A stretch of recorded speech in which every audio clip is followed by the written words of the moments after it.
Okay, hello, hello. That's good.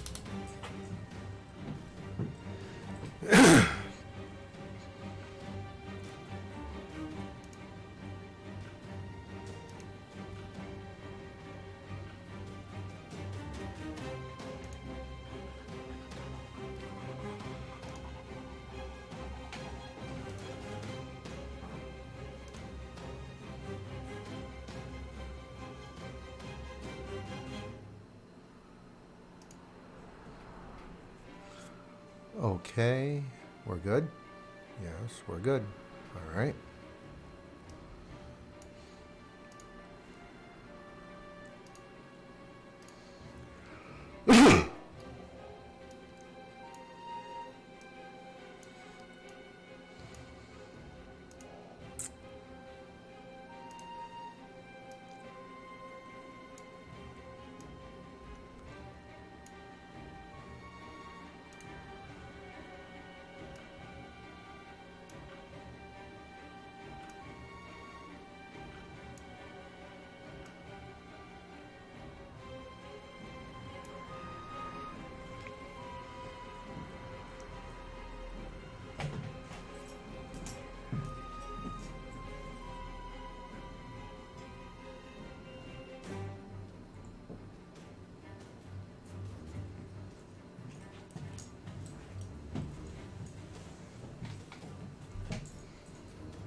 Okay, guys.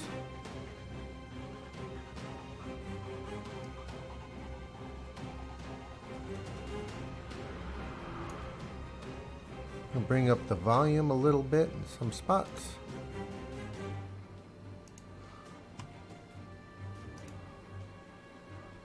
And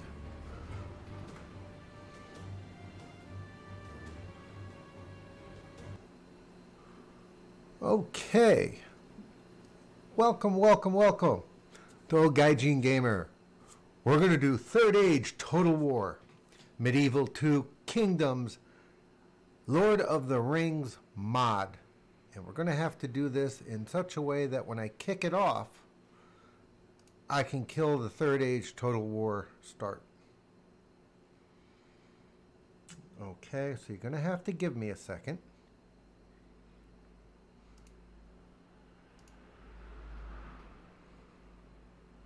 Make sure I have everything set up correctly.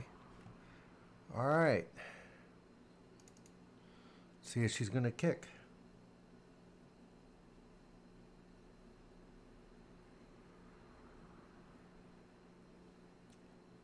There you go. We can all enjoy this together.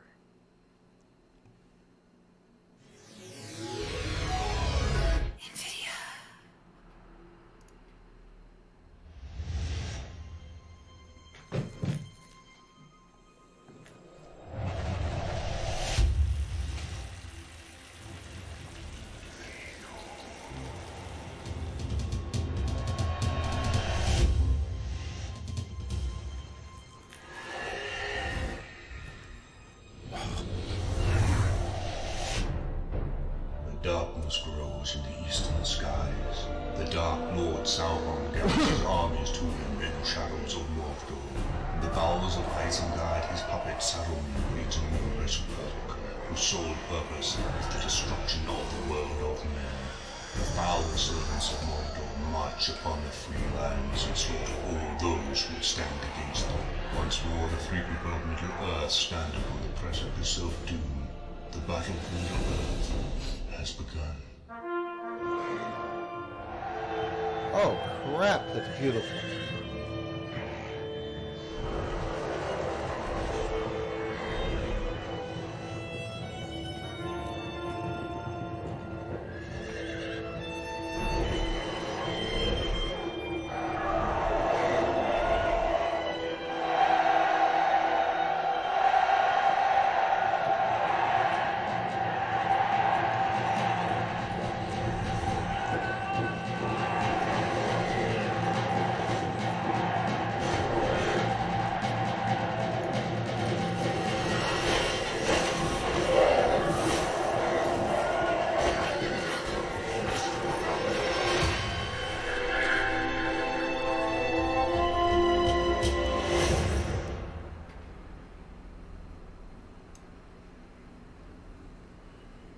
All right.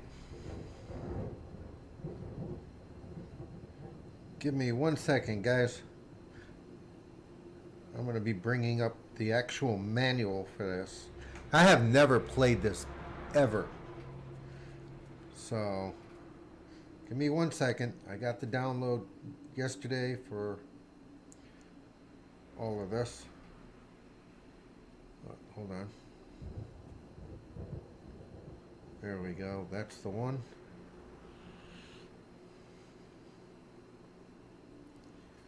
You are kidding me.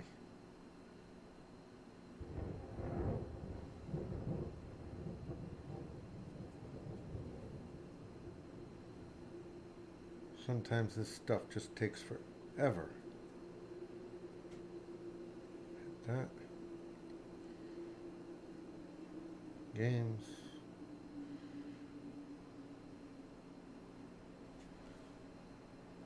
Really?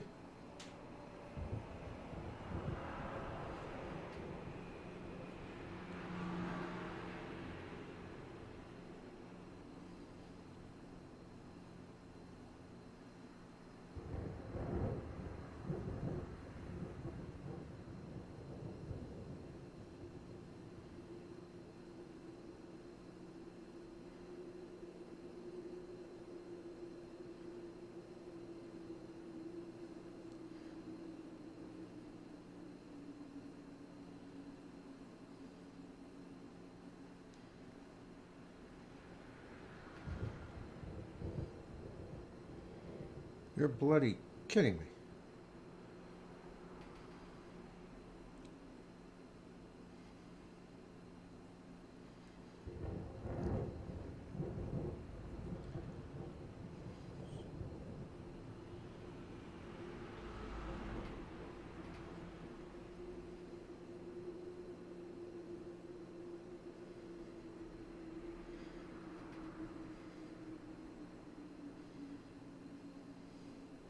There we go.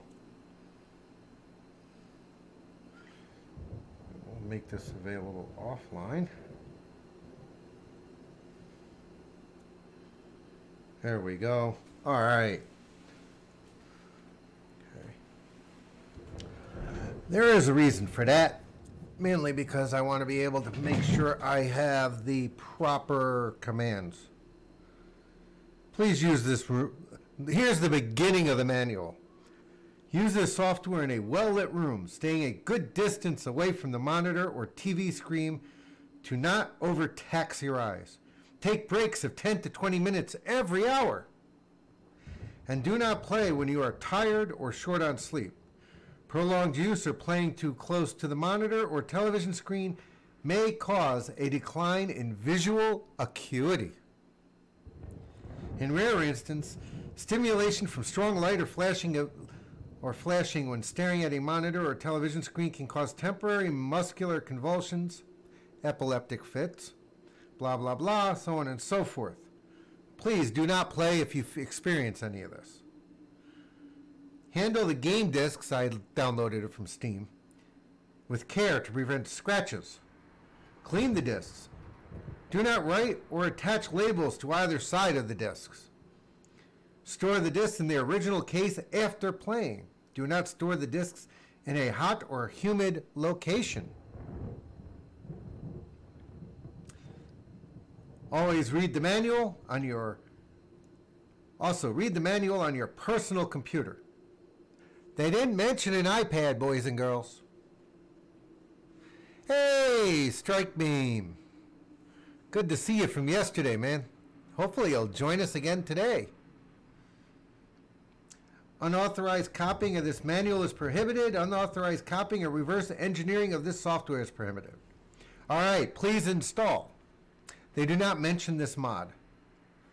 All right, starting. Hit the start thing. What's new? Kingdoms campaigns. Don't worry about that. Special features. All right, that's where we're at. Now, at least we have something to look at if, and I will, get confused. So here we go. First time ever seeing Third Age Total War. Lord of the Rings mod. Totally changes the game, guys. Everything I've been reading. Single player. Third Age campaign. Fellowship. Custom campaign. Battles. Quick battles. Historical battles. Well, we can't do historical because it has nothing to do with history. But let us go on.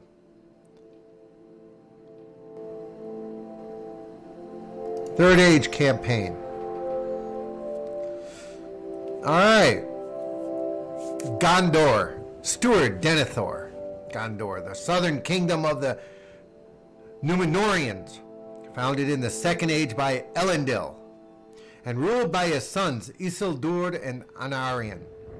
After the War of the Last Alliance, in which both Elendil and Anarion were lost, and the death of Isildur by an orc ambush, the throne fell to Anarion's son Meneldil. Gondor prospered for many decades under the rule of Anarion's line, and became the most powerful kingdom in the land, expanding its borders and conquering parts of Harad and Rhun. But after the return of Sauron, darkness fell upon Gondor. Civil war, plague, and Easterling expansions gravely weakened the once powerful kingdom. Lands were lost to the south and east. The cities of Osgiliath and Ithilien, where are we, were devastated. The Tower of Minas Ithil was captured by the Nazgul, and thereafter known as Minas Morgul. Arnor, last king of Gondor, fell at the hands of the Witch King, and Gondor fell into the hands of the stewards. Many years of war and instability followed. Eventually, steward Sirion called on the Eotheod, a tribe of Northmen, for aid, and the enemy was successfully driven back. As a reward, he granted Gondor's new allies the province of Calenardon, where they founded the kingdom of Rohan. Now, steward Ecthelion II rules in Gondor, and he must strengthen his realm against the threat of Mordor and its allies, the Haradrim and the Easterlings. The pirates of Umbar cause a further threat, pillaging the kingdom's southern coasts. Gondor's stability and pride hangs in the balance. The bulk of Gondor's army is made up of well-trained infantry and the less experienced provincial militia. Higher-ranking troops include the Fountain Guard and Ithilien archers. However, Gondor's pride truly lies in their cavalry. Few in number, but powerful knights of Minas Tirith and Dol Amroth, capable of breaking any enemy formation. Question: do the nobles actually come back and listen to orders, or are they like the British cavalry and just charge where they will, willy-nilly, not nilly-willy, willy-nilly. All right. Advice level. Turn advice off. No.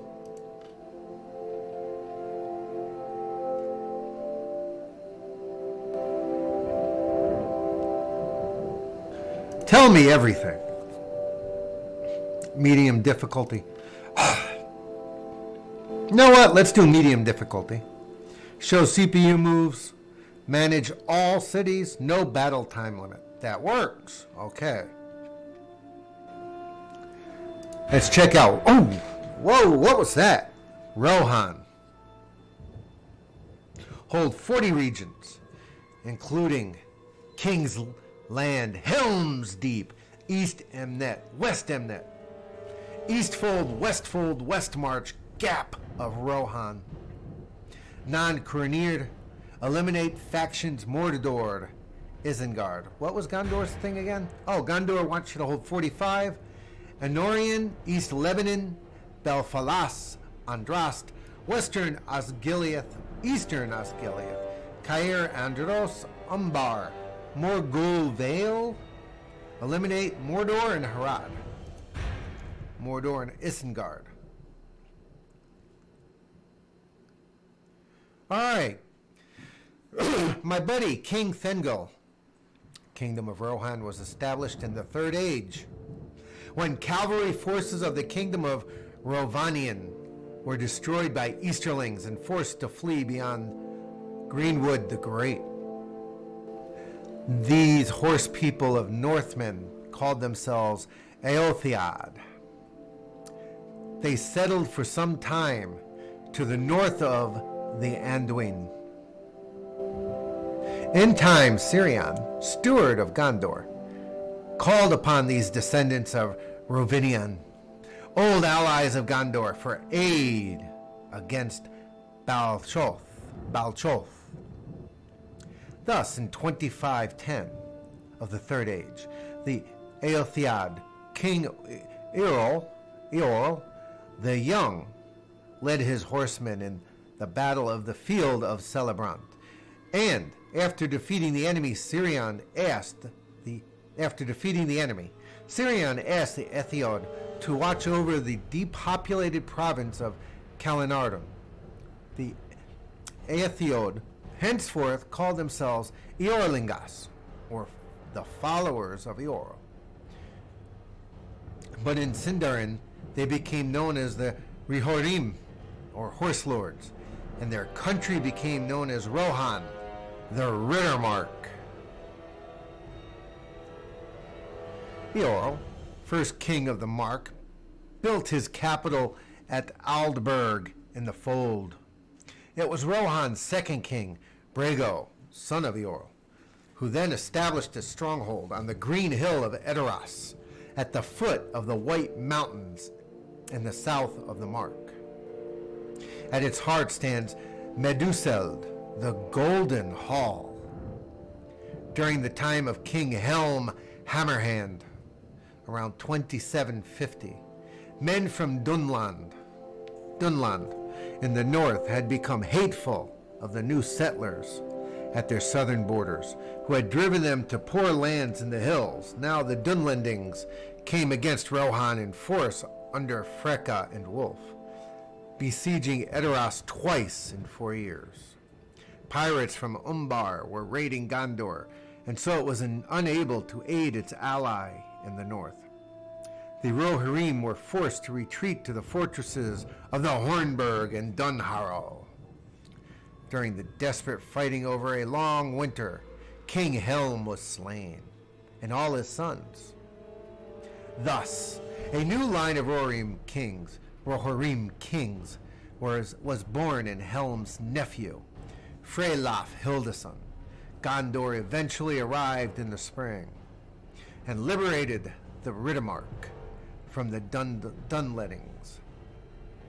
For a time, there was peace since Saruman. But since Saruman has settled in Isengard, the folk have begun to wonder whether the terrifying wizard has some hand in the woes that have beset the Rittermark.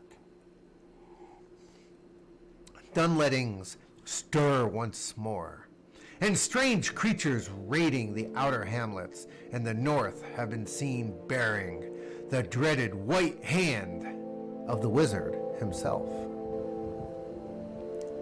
Dale. Whoa! Oh, hold it. Missed something. Sorry about that. Rohan. They rely on a quick and powerful cavalry. However, they lack good, heavy infantry. You gotta have both, guys, and archers. All right, Dale. Give me 1 second, guys. I'm gonna go start up a pot of tea. My throat is getting really dry.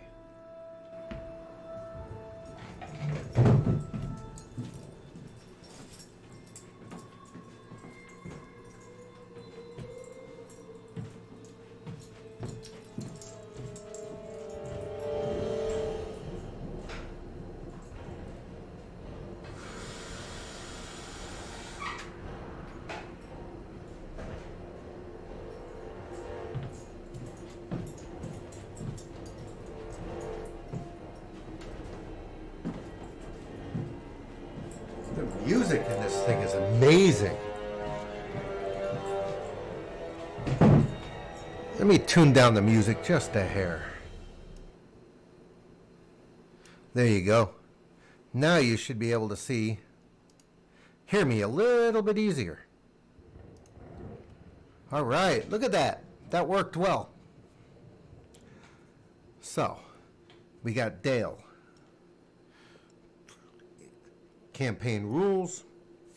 Hold 35 regions, including, of course, Dale, Long Lake, Selduin, East Selduin, Dorwinian, North Rovanian.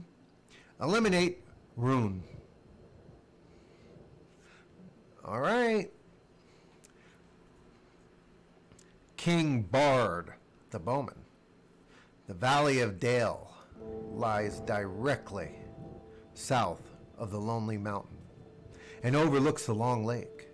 It was populated in the Third Age and perhaps earlier by tribes of Northmen who originally inhabited the entire region between the rivers Seldian and Carnan. The city itself was founded in 2590 and flourished through trade with the wealthy dwarves of Erebor. But the dragon Smaug, attracted by the treasures of Erebor, attacked the dwarven kingdom in 2770, destroying it and leaving Dale parched and ruined. The survivors fled south and lived amongst the lakemen of Esgaroth, also known as Lake Town. In 2941, the men of Dale, allied with the dwarves and elves, successfully drove back an army of orcs and wolves at the Battle of Five Armies. In the same year, Bard the Bowman, exiled heir to the throne of Dale, shot Smaug with a single arrow as it attacked Lake Town, defeating the dragon at last. The people of Dale returned home and began building their once prosperous city, with Bard, the Dragon Slayer, chosen as their new leader and king. Finally free from the threat of Smaug, Dale and Lake Town, united under Bard, are steadily regaining their former strength. Perhaps it would be wise to pursue the Orcs, attacking their strongholds in the Misty Mountains. The dwarves of Erebor, our steadfast allies, also harbor a great dislike for them. They will surely join our cause. Another course of action would be to turn to the east and reclaim the lands of our ancestors from the wild and barbaric Easterlings. Dale's armies consist of militia and knights from the city, as well as Northmen mercenaries from surrounding lands. Weapons and armor bought from Erebor ensure only the best quality, and the bowmen of Dale are known for their skill, discipline, and courage. They have a good all-around mix of various troop types. They lack early heavy infantry units, and they rarely have cavalry. So that's Dale. Dwarves. Gimli! Campaign rules. Hold 40 regions, including Erebor, Misty Mountains, High Pass, Angmar, Mountains of Gundabad, Graham, Grey Mountains, Nalgrim, Eredluin, Iron Hills. They have to eliminate the Orcs of Misty Mountains and the Orcs of Gundabad. Get to fight the Orcs. The Orcs must die. All right. King Dane. After the destruction of the great dwarven settlements of Nogrod and Belagost, at the end of the First Age. 1 second, that's what click was my T, which will help me actually read all this.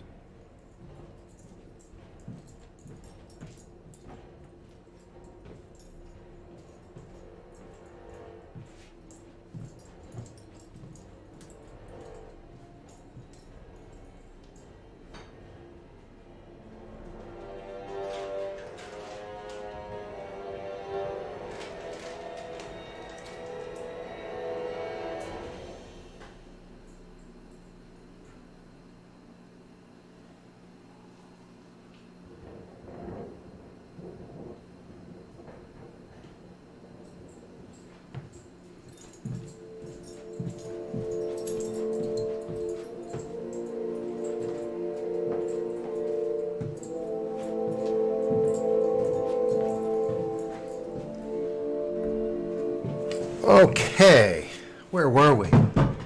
Tea right off the boil. Oh my goodness gracious, that is delicious stuff. And the capturing of Khazad-dûm by the Balrog in 1980. No, 1980, good year. The dwarves fell into decay. Constant warring with dragons and orcs saw the loss of settlements in the Grey Mountains and Erebor. The 9-year-long war of the dwarves and the orcs, culminating in the bloody battle of Azanulbizar, saw the eventual defeat of the orcs, but brought with it severe repercussions, threatening the dwarves' very existence. Only in the year 2941, after Bard the Bowman slew the dragon Smaug, did the dwarves at last regain hope. Allying with the men of Dale and Mirkwood elves, they won the battle of 5 armies, reclaiming the Lonely Mountain. Dwarves of the Iron Hills, led by Dane Ironfoot, resettled Erebor and started the tiresome resurrection of a tattered nation. With the northern goblins weak and scattered, it is a great opportunity to regain native lands. Moreover, Balin, one of the great dwarven princes, has sworn to return to Khazad-dûm and muster troops for the campaign to reclaim Moria. And to the south, the men of Dale have proven to be our loyal allies. We can always count on them for help. Dwarven armies consist mostly of heavy infantry, armed with axes and battle hammers. They are deadly at short range. When it comes to armor, the dwarves' skill in forging steel and mithril is unmatched. Further, the dwarven reputation as master engineers allows them some of the finest siege weapons and gives them access to the crossbow. Their alliance with Dale allows them to hire some basic Northman units, making up for their lack of cavalry and probably bowmen. They field the best heavy infantry in Middle-earth. They lack cavalry and archers. They're known for the Iron Guard. All right. Got the dwarves. Free peoples of Eriador. Whoa, I love that. They have to hold 40 regions, including Breland, Arthedain, Weather Hills, Cardolan, Arthedain, North Downs, Lake Evidim, South Downs, North Ethedain, Mithielthil, Swanfleet, Etten-Moors. They have to wipe out the orcs of both the Misty Mountains and Gundabad. Okay. Aragorn. The lands between the Misty Mountains and the Blue Mountains are named Eriador. In the north, it is bordered by the frozen Bay of Forochel, and in the south by the White Mountains. Such natural defenses have at times allowed the land to prosper, but it has not always been peaceful. For in the year 3320 of the Second Age, Elendil established the northern kingdom of Númenóreans, Arnor. Elendil built many settlements there. Amnúminas, the great capital of Arnor, and fortresses such as Fornost, Amansul, and Tarbad. There was also the high tower of Elostirion, in which one of the great treasures of Middle-earth was kept, the great Palantir. Sauron hated the Dunedain Númenóreans and sought to destroy them. In the War of the Last Alliance, the Dark Lord's forces were defeated, but leaders of the alliance against him, Elendil and Gil-galad, were killed in the fighting. Isildur, son of Elendil, was himself the bane of the Dark Lord, and it was he that took up the One Ring. When Elendil fell and the One Ring was lost, his son Valendil became king. After the disaster of the Gladden Fields, Arnor began its slow decline. While Gondor rose in power, Arnor waned. After the death of its 10th king, Eriador, in TA 861, Arnor was shaken by civil war between the three sons of Eriador. The eldest son, Amlath, claimed kingship over all Arnor, but was reduced to only ruling the region of Arthedain as his kingdom, while the other sons founded the kingdoms of Cardolan and Rhudaur, the former capital. Anuminas became depopulated and fell into ruin. This marked the start of the decline of the northern Dunedain. The three kingdoms had frequent border skirmishes over boundary disputes, but the relationship of Arthedain and Cardolan remained relatively peaceful. However, Rhudaur was unfriendly towards the two other successor states, and took part in a bitter conflict with Cardolan over the Tower of Amansul and the Palantir associated with the tower. Around TA 1300, an evil power, the Witch King, arose in the mountains of the northeast, where he founded Angmar. It was later revealed he was the leader of the Nazgul. In 1974, right after Nixon, the Witch King, Nixon, destroyed Fornost, and with it the last of Dunedain here. 1 year later, Angmar was defeated by Gondor and elves, but the northern kingdom of Númenóreans was lost. Only a part of Dunedain led by Eriador, descendant of Isildur, survived. Most of Eriador's most of the Eddorian people died in wars and in the time of the Great Plague, the last of the Dunedain. Although some still wander in the wilderness, to all intents and purposes, Eriador has been ever since a kingdom without a king, or at least a king who would show himself to the shadow. But as the echoes of Sauron whisper in the world, the rallying cry has risen in the Freelands. Aragorn II, son of Arathorn, is the last of the great Dunedain and the burdened king of Eriador. Aragorn would seek to reforge not only the alliance of men and elves, but also the kingdoms of Arnor reunited into a mighty whole, and perhaps even the shards of Narsil. I'm learning a lot. Should have probably read the beginning book of The Lord of the Rings and The Hobbit. Strengths. They boast strong and flexible light infantry. They lack heavily armored units, but they'll be really good in skirmishing and in knocking back the beginnings of an attack. The High Elves.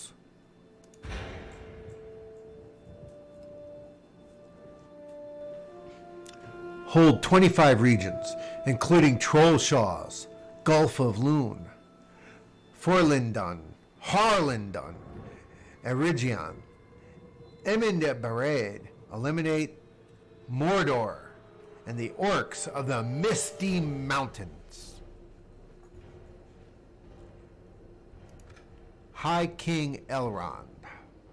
In the final years of the First Age, when the conquest of Beleriand by Morgoth was all but complete, the Valar sent a great host to defeat the Dark Lord once and for all.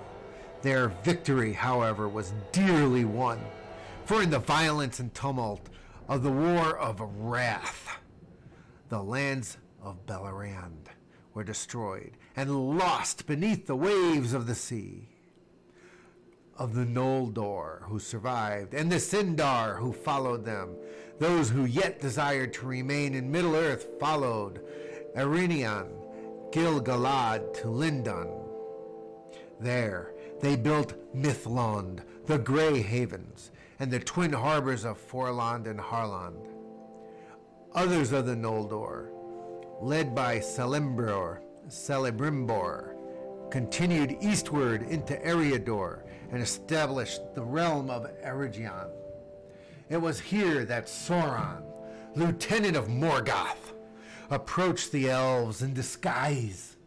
Under his deceitful guidance, the elves crafted the rings of power, of which the 3 rings of the elves were the fairest and greatest.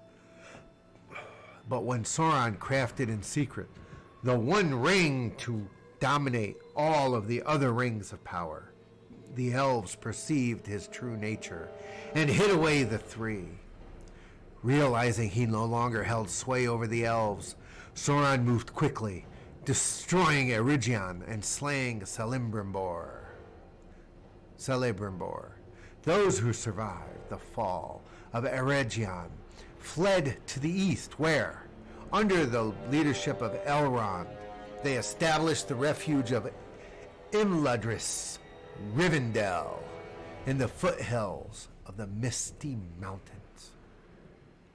With the assistance of men from Numenor, the elves were able to drive Sauron back to Mordor, and after a 7-year siege upon the fortress of Barad-dûr, the last alliance of elves and men were able to defeat him and scatter his forces. However, the power of the Noldor was greatly diminished. Many, including Gil-galad, their king, were slain. And most of those who survived decided to end their long exile in Middle-earth and return to the undying lands of across the sea. Today, the realms of Mithlond and Imladris have but a whisper of their old glory, and they no longer have the strength or numbers to march openly against the resurgent power of Mordor. Yet the valor of the elves has not diminished through all the long ages of Middle-earth, and their vigilance, and by their vigilance, the lands of the east of the Misty Mountains are yet kept safe from the shadows growing again in the east. They rely on highly skilled archers and infantry. Slow recruitment, lack cavalry. The Silvan elves. Okay. Hold 25 regions, including Woodland Realm, East Mirkwood, Deep Mirkwood, Central Mirkwood, West Mirkwood, Lothlorien, Celebrant, and they have to eliminate Mordor. Silvan elves. King Thranduil. Doriath, the Hidden Kingdom, was the greatest of the Sindarin realms in the Beleriand. For many long years, it flourished under the rule of Elu-Thingol and Melian, his queen. But during the wars of Beleriand, it was destroyed and sacked first by the treacherous Dwarves and later by the jealous sons of Fëanor. Many of those who survived the fall of the realm fled east past the towering peaks of the Hithglir into lands where the Tawarwaith, Silvan elves long sundered from the elves of Beleriand, dwelled, being a rustic people, lesser in wisdom than the Sindar.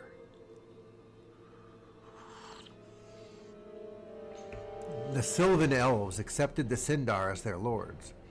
Under the guidance of Amdir and Orofer, the realms of Lindorinan and Erin Lasgalen were established, and for many years the elves lived in peace. Peace, however, was not to last, for the rising power of Mordor forced the Silvan elves and their Sindarin princes to take up arms. During the last alliance of elves and men, Amdir and Orfer,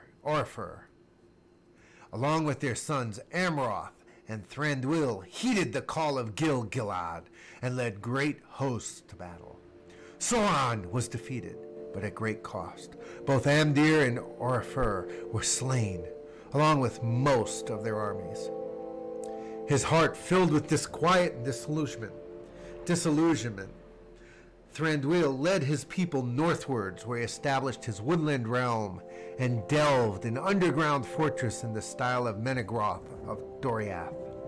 In Lindor Renand, now known as Lothlorien, Amroth took over the lordship of his father's kingdom. After Amroth was lost at sea, searching for his beloved, the Sylvan maiden Nimrodel, Celeborn, and Galadriel took up the guardianship of the realm, fortifying it against the resurgent power of Mordor. Under the guidance of the Lord and Lady of the Wood, the realm of Lothlorien shines in defiance of the shadow growing in the east, a fortress against the encroaching darkness. And while the Sylvan elves of Lorien and the woodland realm may be ill-equipped in arms and armor when compared to their western kin, they are hardy and valiant warriors whose skill with the bow is unmatched and whose hatred of Sauron runs deep. They rely on excellent archers and versatile infantry, slow recruitment, and no heavy cavalry. Uh-oh. Bad guy, bad guy, bad guy, bad guy, bad guy. Bad guy. Alright, let's start with Mordor. Whoa, that was scary.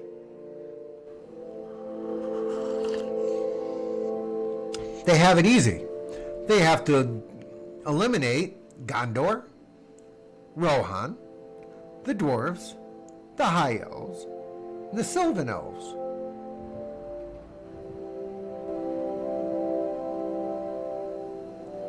That's it. They only have to keep the free peoples of Eriador. Everybody else must die. Mordor. The Witch King of Angmar. Sauron was originally a mere servant, the lieutenant of Morgoth. After the defeat of his master at the end of the First Age, he hid himself in a dark place in Middle-earth, only to emerge 500 years later as Anatar, supposedly as an emissary of the Valar.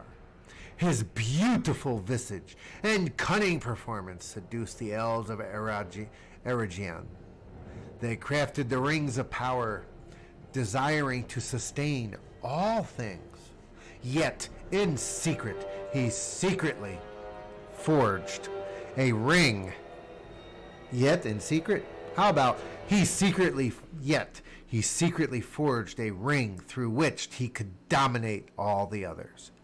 However, the elves deduced his plan immediately and took off the rings. Furious, Sauron unleashed the armies he had been building in the Black Land of Mordor, thus initiating the war of elves and Sauron. The slaughter was terrible, with the lands west of Anduin being completely overrun by his hordes of orcs. Yet Gil-galad and his elven subjects did not submit, and with the aid of a powerful Numenorian host, his forces were decimated and forced to retreat back to Mordor. From then on, Sauron would be the Dark Lord of Mordor. Barad-dûr would finally be completed. It's serving as the citadel from which he would direct his armies of orcs and trolls. The evil men to the south and east would come under his dominion as their god king. He was at the height of his power. Ar-Pharazôn the Golden last and strongest of the kings of Numenor, believed it was right to rule Middle-earth through. He set sail with a vast host and cornered Sauron, whose army had deserted him when faced with the glory of Maan. In a humiliating display, he surrendered to Ar-Pharazôn, who took him as a captive. Yet Sauron managed to reverse his situation and even achieve the impossible, the corruption and destruction of Numenor. Sauron was furious when he learned of the kingdoms in exile. He ordered an attack upon these kingdoms, seeking to wipe out the last vestiges of Numenor. Yet his blow would prove too hasty.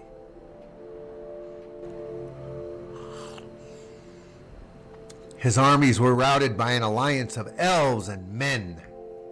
Barad-dûr itself was besieged.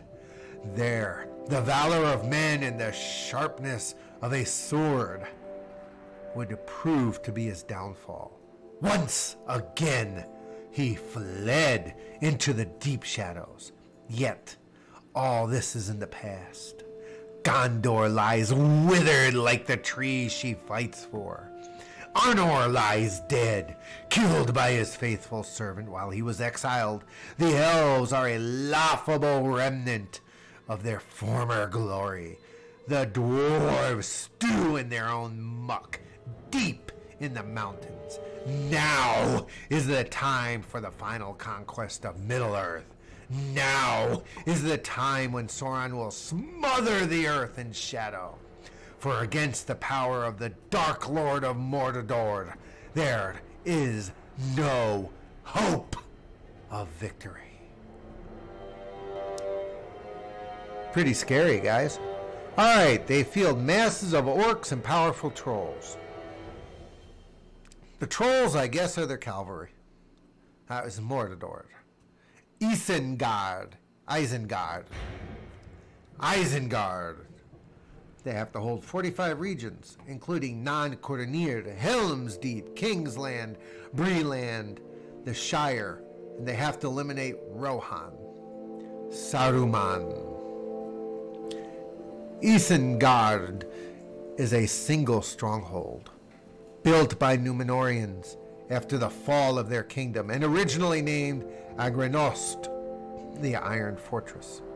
Its fortifications consist of a series of strong ring walls, with the Tower of Orthanc in the center. Under Gondor, it became known as Orthanc, which means Mount Fang in Sindarin. Orthanc housed one of the Palantiri of the South Kingdom and was guarded by a royal warden. In the early days of the Stewards, the tower was locked and its keys taken to Minas Tirith when Isengard fell to the Dunlendings in TA 2710. They were unable to enter the tower when Baron Steward of Gondor gave Isengard to the wizard Saruman in the year 2759. He also gave him the keys to Orthanc. Initially, Saruman, uncorrupted, was a good ally to Rohan, but as his mind became shadowed by the power of Sauron, his will was fixed on finding the One Ring. Spies of Saruman were searching for the One Ring near the Anduin, so Isengard was the perfect base for his operations. Saruman has not been idle. In an unprecedented act of evil, he has conspired to create Uruk-hai. These vile creatures are part orcs, part men, unaffected by sunlight and fanatically obedient. The men in question are children of Rohan, abducted by force for Saruman's foul experiments, harnessing the sight of the Palantir, and having gone unsuspected for so long.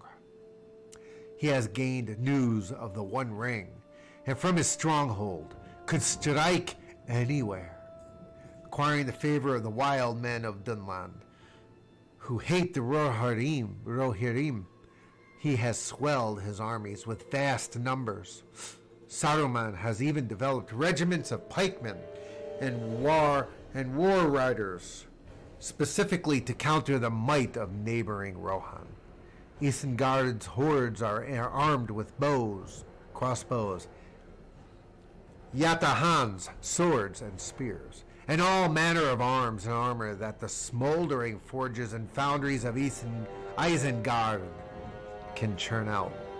The wheels of a black industry are grinding against not only Rohan, but the free peoples of Middle-earth. They field heavily armored Uruk-hai units and terrifying wargs. Other than the wargs, no cavalry.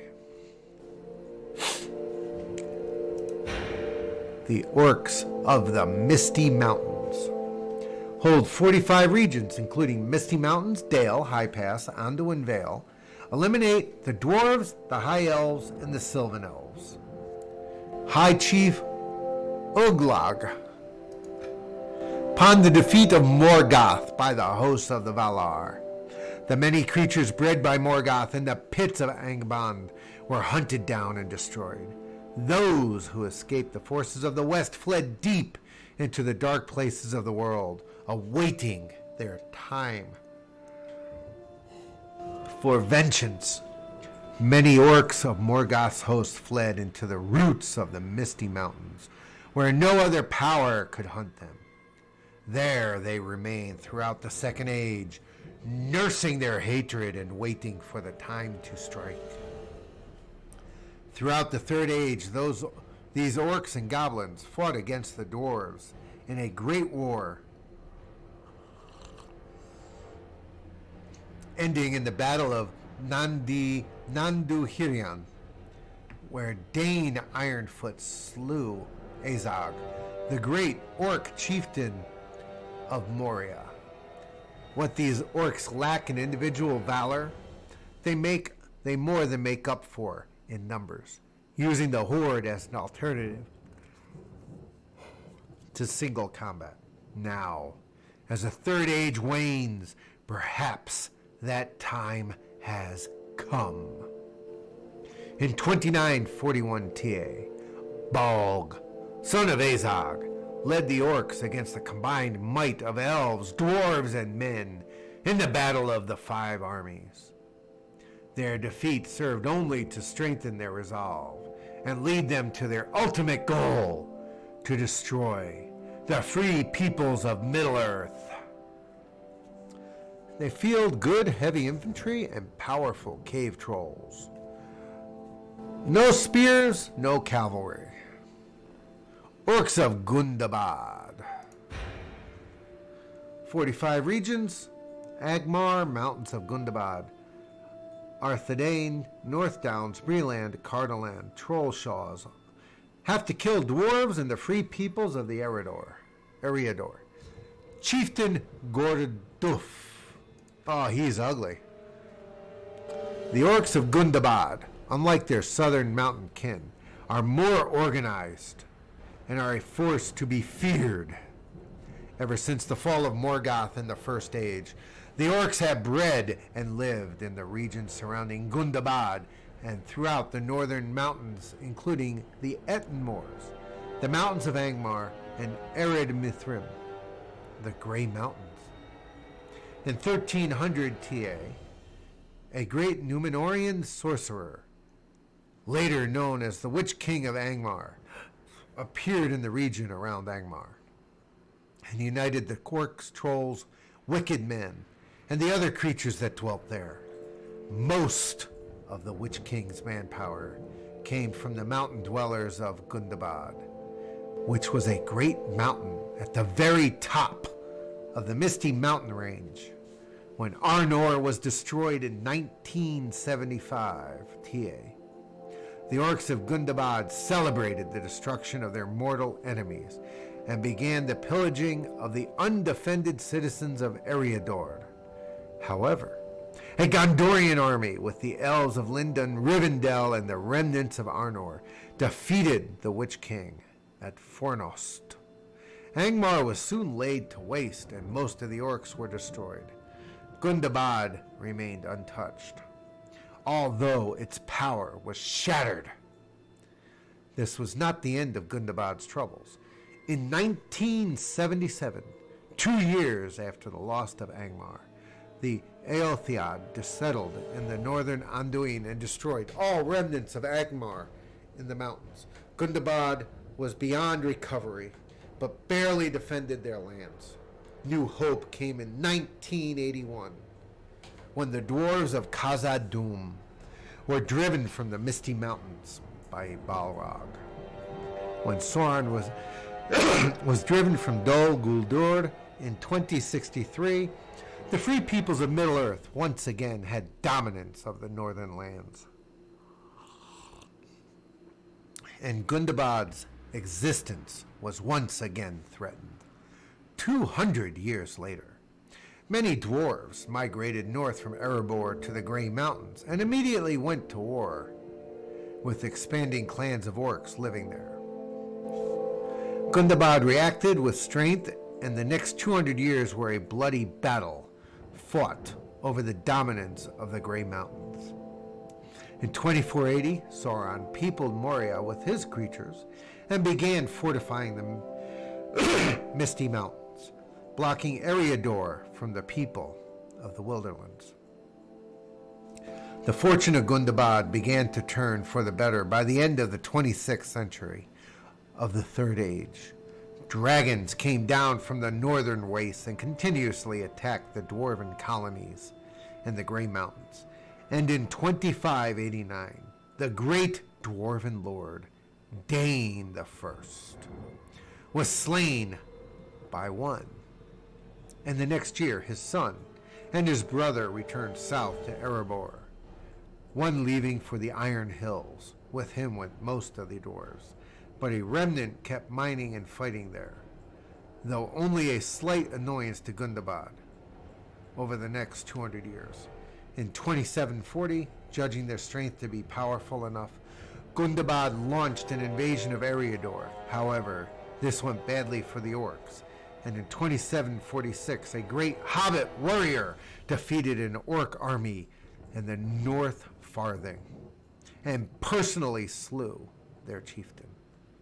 In 2770, the dwarves were driven out of Erebor by a dragon known as Smaug, giving the orcs of Gundabad complete supremacy over the northern ranges. However, this started a chain of events which caused the dwarves of Middle-earth to muster their armies and begin a war of vengeance upon the orcs of the Misty Mountains. In 2793, the War of the Dwarves and Orcs began. In 2793, which resulted in the destruction of the orcs. Wow. Gundabad fell late in the war, and the orc population was completely destroyed. When the great orc chieftain named Azog fell at Nandu-Hirian, the dwarven armies were victorious and dispersed, leaving the despaired survivors of Gundabad to slowly recolonize. Over the next 200 years, Gundabad remained relatively quiet and had little to do with the events of Middle-earth. Until now. They rely on various types of light and heavy infantry. Again, no cavalry. But they got snow trolls. The Harad hold 50 regions, including Harad, Umbar, Anorian, Belfalas, East Lebanon. Eliminate Gondor. For the lands beyond the river Harnan, the men of Gondor give no name other than Harad, the south. To the proud and warlike people who dwell there, they give no label other than Haradrim, men of the south. They are descendants of men who fell under the sway of Morgoth during the First Age, and who rallied to the banners of Sauron in the Second Age. Long have the Haradrim been at odds with the men of Gondor, and often have been the borders and often have the borders between the two realms been redrawn due to war and conquest. In the year 1050 of the Third Age, King Ahar utterly vanquished the armies of the Heredim, and compelled their kings to accept the authority of Gondor, a feat that won him the name of Hayar Mendasil, Victor of the South. The supremacy of Gondor was short-lived, however, for barely 4 centuries later, a dispute over succession threw Gondor into civil war. As a result of the kin strife, the sons of Castamir the Usurper departed Gondor with the bulk of the fleet anchored at Pelargir, and established themselves in the ancient Númenorian haven of Umbar. What hold Gondor held over the Haradrim was lost, and many alliances were forged between the rebels, now known as the Corsairs of Umbar, and the men of Harad. In the years since, the two peoples have perpetuated war against Gondor, terrorizing the coast and contesting control over the lands of the southern territories of Harandor. While the men who march under the serpent banner of Harad cannot hope to match the craft of Gondor in the smithing of weapons and armor, the armies of the Harad are vast, their spears sharp, and their steeds swift. Furthermore, in the lands of the north, rumors abound of Mumakil, great tusked beasts of war, coaxed from the jungles of the far Harad, that are all but unstoppable in battle. With such weapons at their disposal, and allied with the forces of Mordor, the resurgent, the Haradrim may yet see final triumph over their ancient foe to the north. And we have Rhun. Hold 45 regions, including Rhun, Mistrand, Anorian Dale, Long Lake, Dorwinion, Rovanian, North Rovanian, South Rovanian. Eliminate Gondor and Dale. Okay. Chieftain Borthand. Easterlings are the nomadic peoples that inhabit the little-known eastern lands of Middle-earth, from beyond the Sea of Rhun in the east to as far west as Rovanian. These various different folks and tribes are united only in their wild and cruel nature, in their hatred for the West, particularly the Númenorians and their descendants.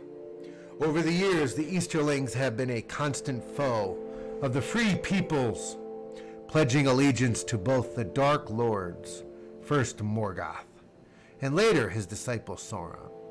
It was thanks to the treacherous Ulfang the Black, who betrayed the sons of Fëanor, that Morgoth saw victory at the Battle of Unnumbered Tears during the First Age.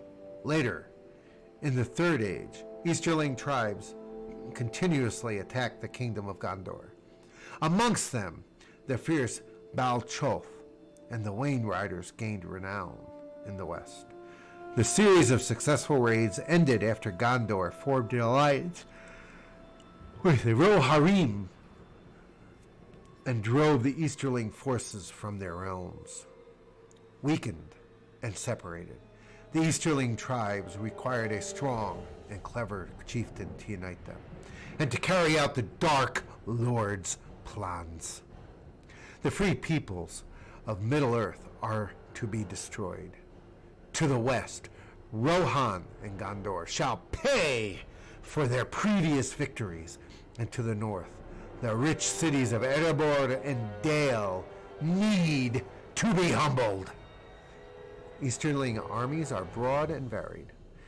Included are the heavy infantry of Rhun, the great chariots of the Wain Riders, the notorious Belchoth Raiders, Hasga archers, and from Khand come the Variags, a savage race of warrior people, known for their brutal cavalry. They can field heavily armored dragon regiments, and they lack versatile spear units. Alright, guys. Believe it or not, I think we're going to play the Dwarves.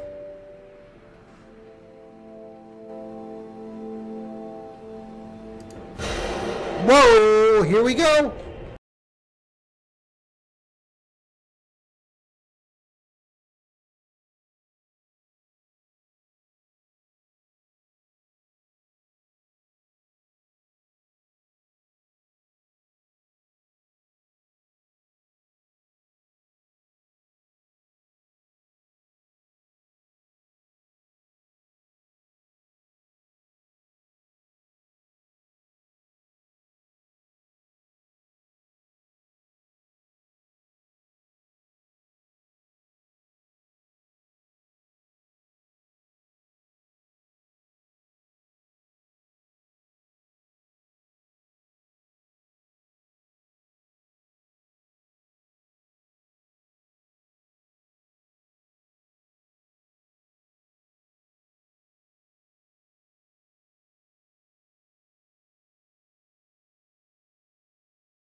Holy crap. And all folk were whispering then of the new shadow in the south, and its hatred of the west, Gandalf, the shadow of the past. Summer 2980, Third Age. Here we go! Alright guys, it's been a while. Thank you. This has been very, very, very interesting for me. Welcome to Middle-earth. A message from the council. My lord, ever since the earliest days of Arda, indeed, since elf or dwarf ever awoke upon Middle-earth's green fields, has there been a code of conduct for any leader of free peoples in war or in peace. We, your humble servants, urge you to adhere to these rules in order to gain the best from your time here in Middle-earth. First, it is considered utterly villainous to betray the financial system of the world by the use of cheating in order to gain greater profit, and will no doubt have unforeseen effects. Secondly, it is considered cowardly in the extreme to break bonds with a trusted friend in whom the oath of alliance has been given. If you wish to make war upon an ally, you should first break your bonds with him, then only attack upon the following season. Thirdly, it is typical of idle kings to follow the poor habit known as auto-resolve. We strongly request that you refrain from such neglect of your duties, but issue clear commands to your generals and captains. You must make sure each battle or skirmish is performed under your supervision. Fourth, lastly, the use of arcane arts to lift the fog of war is considered a sure path to insanity. For in seeing your rivals and opponents, the power may be too great and lure you to the dark temptation of world domination. Remember that both campaign and battle are supposed to be played on very hard. If it is too easy, then you're not doing it right. We beseech you, great Lord, to refrain from the vices we have warned you of for the betterment of your time here in Middle-earth. Cool. All right. Yes, my king. Oh, look at... Hi. Nar. All right. So, AWD... D brings up the overviews. Okay.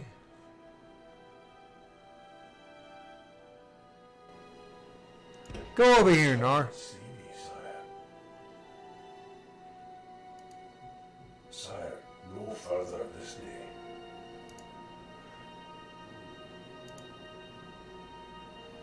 Belongs to another faction. Dale belongs to another faction. Okay. King Dane. Dragon Slayers of Eriador.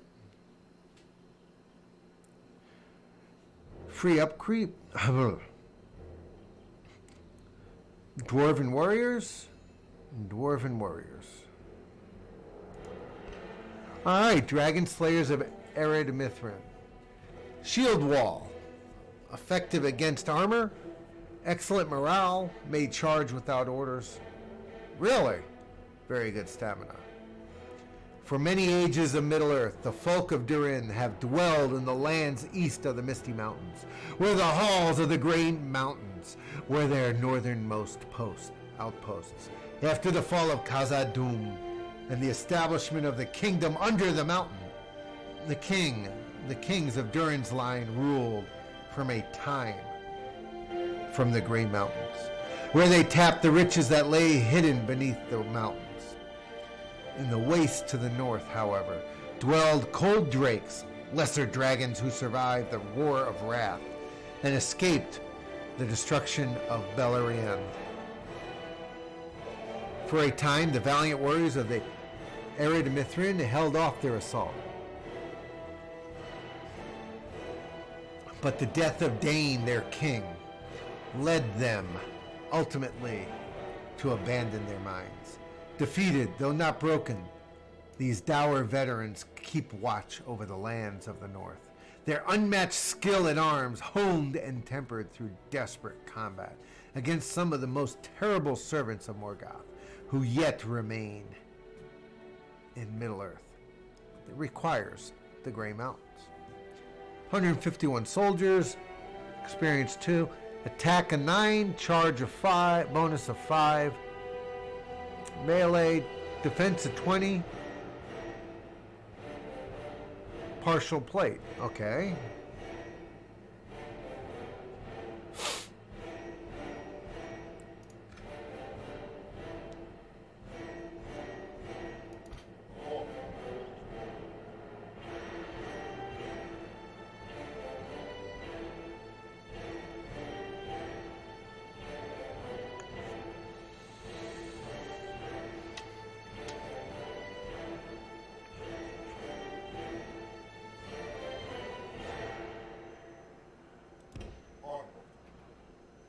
Hold on a second. That's Dale.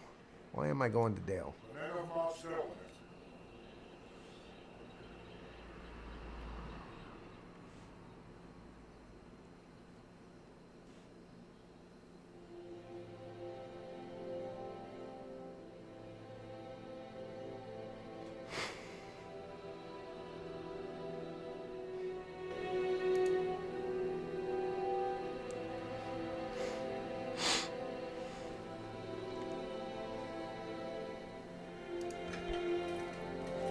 Financial overview.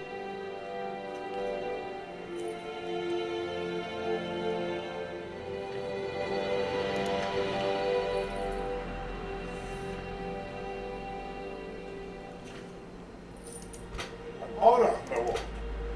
My king.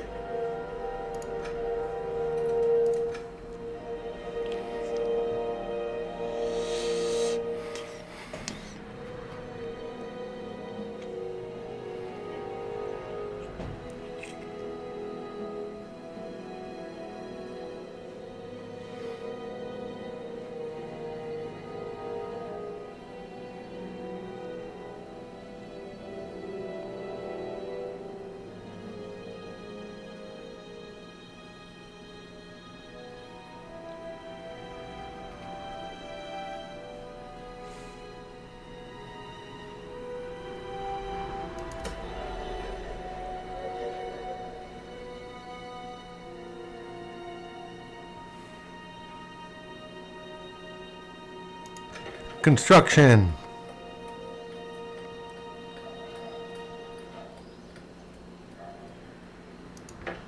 I mean, dirt roads.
Alright, you little sons.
Aye, my liege. Aye, sire.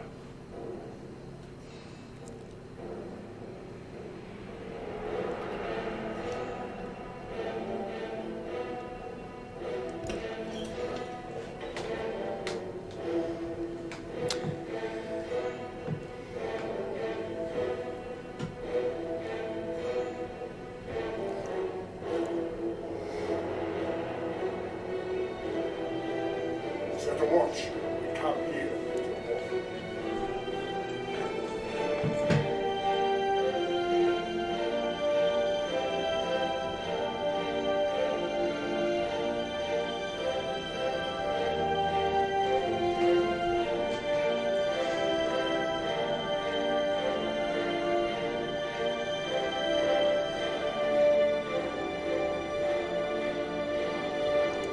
My king.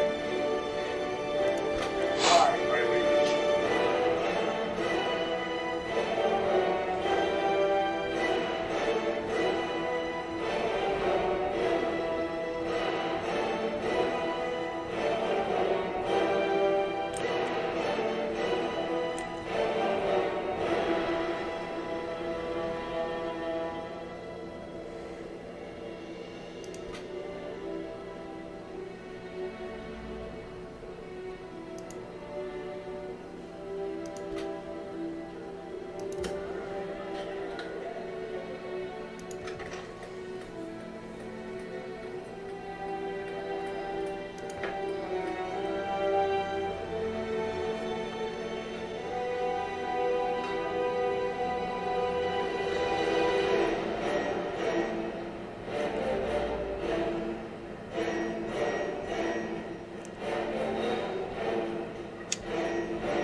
Council chambers.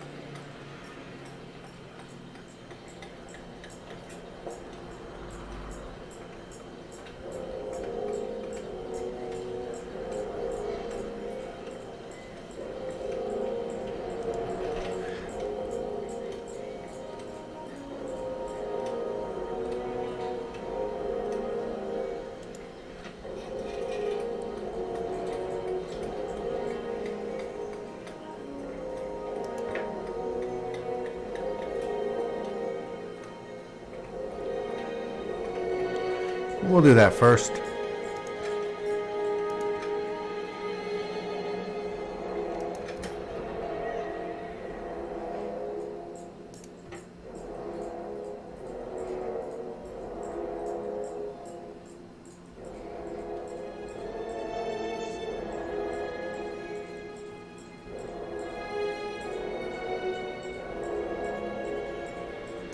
Aye. Move out.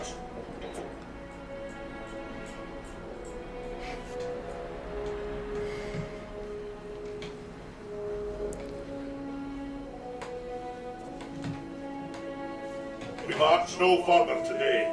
Yeah, I hear you. Aye, sire. Aye. Forward.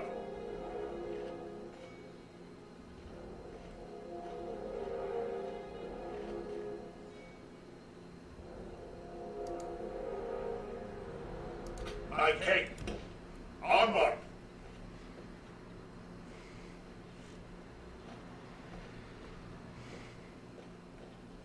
That'll do it today, sire.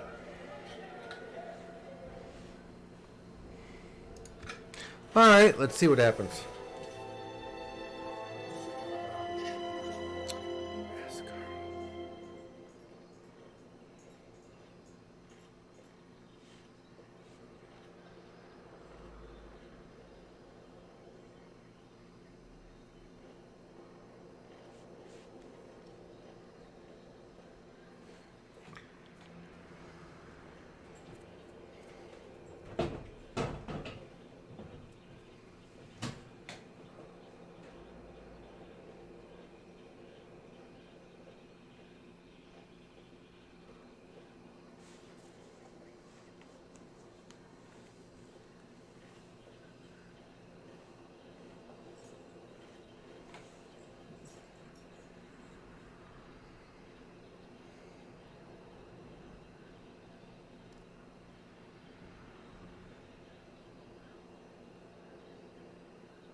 Candidate for adoption, King Dane.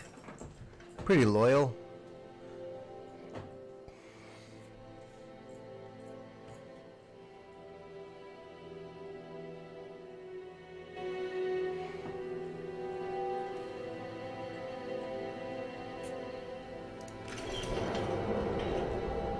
The Palantiri are housed in Minas Tirith, Barad-dûr, Isengard, and Elostirion.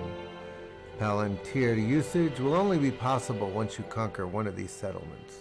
For Harad, Rhun, Orcs of the Misty Mountains, and Orcs of Gundabad, usage is typically only possible when you own Barad-dûr.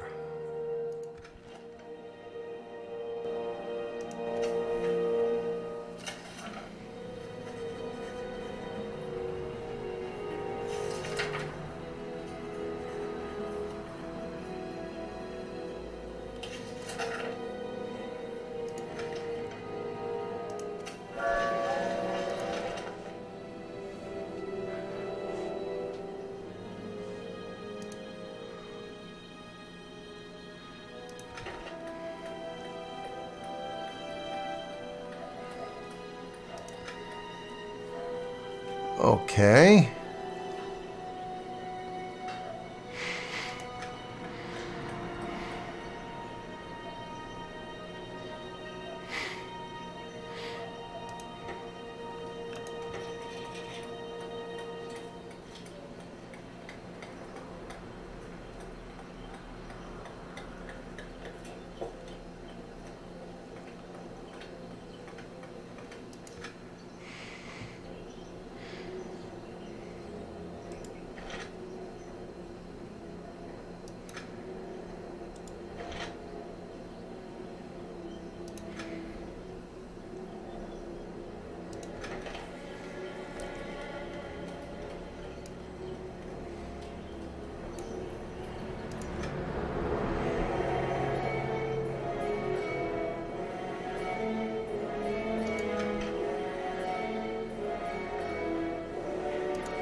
Okay. Something to investigate. I'm your service.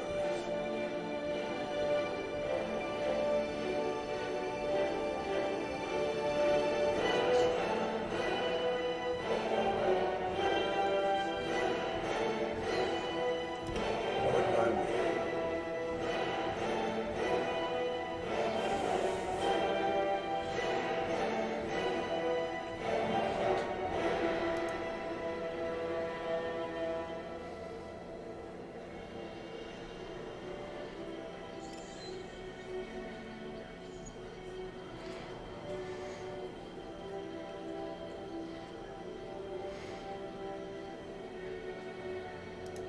My king.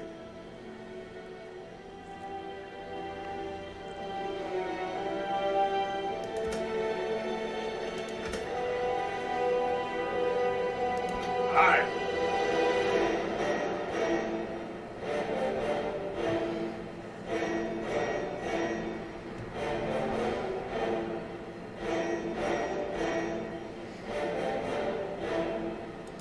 Onward.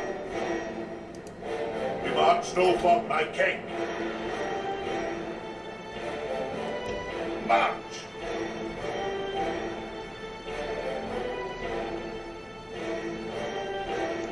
That'll do him today, sire.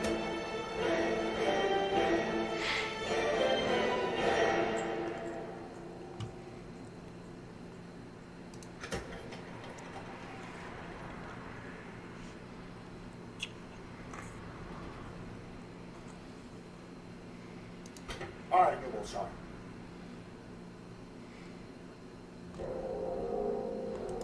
Marching now.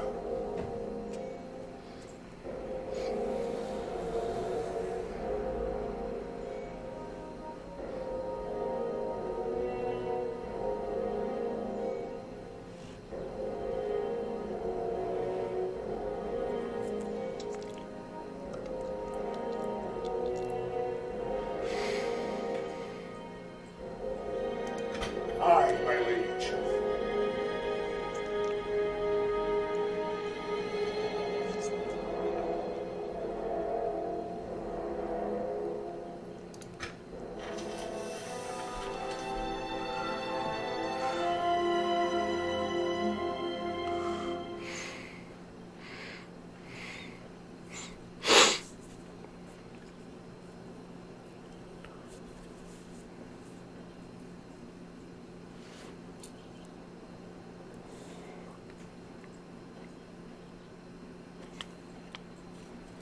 So now what?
I would fight for your people as if they were my own, friend.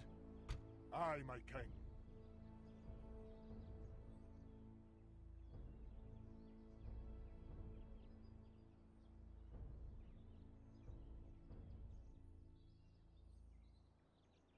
March.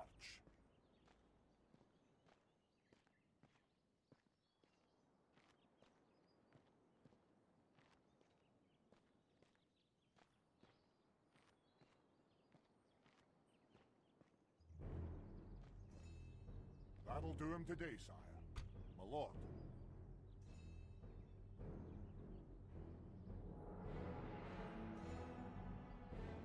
Yes, my king. Honor, my lord. Aye, lord. Move out!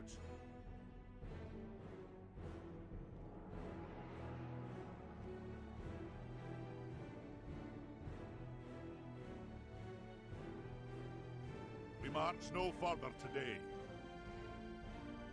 My king.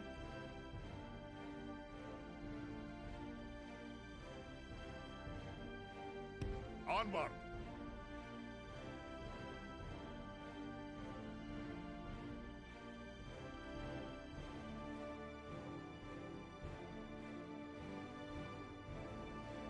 We've marched our limit. My king.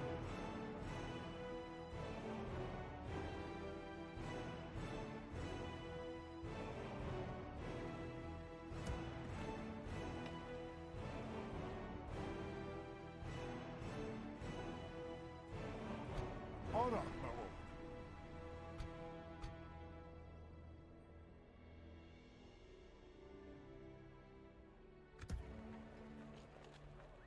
Aye, my liege.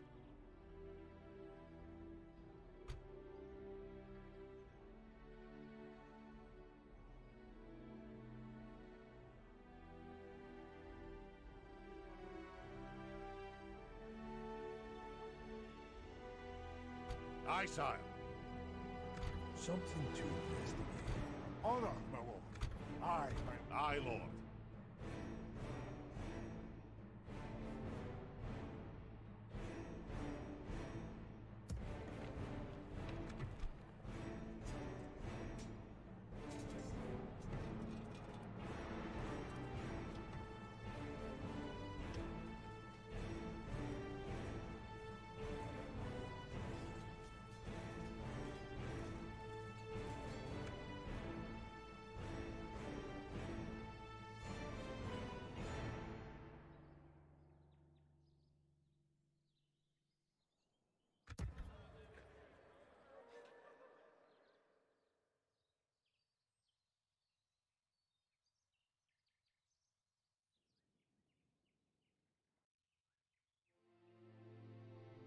Aye, noble sire.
Aye, my liege.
My king.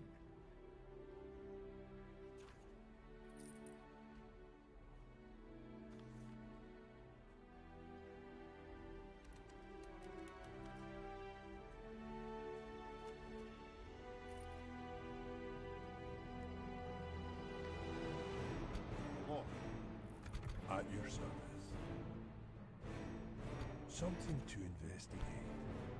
At your service.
Honor, my lord.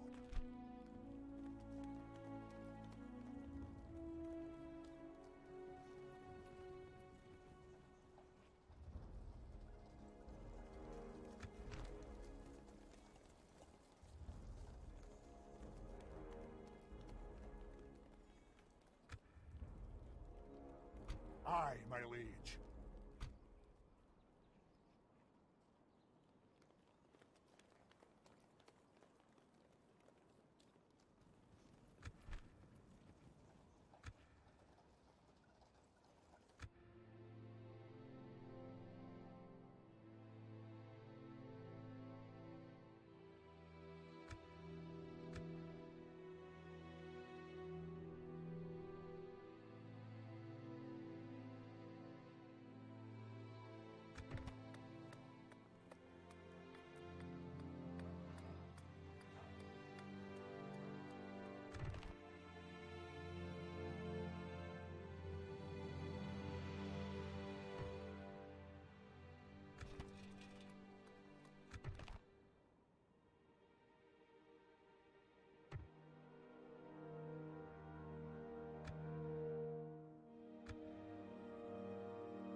Yeah, we're back. What do you know? We're back. If I have to redo this, I'm going to be pissed. And I think I'm going to have to redo this. Because I really think the chat took everything out. Or I lost it. I don't know which. Right now... Hello. We'll find out. I did reset all of that. Okay, that's... Yeah. Alright. However...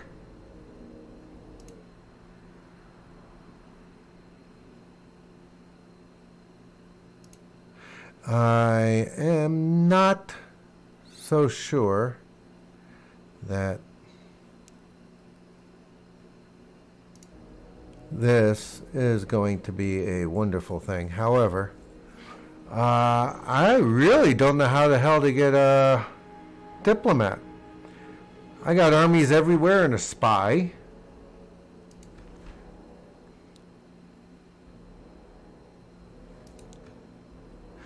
So hold on.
Interesting.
Yeah. I see that.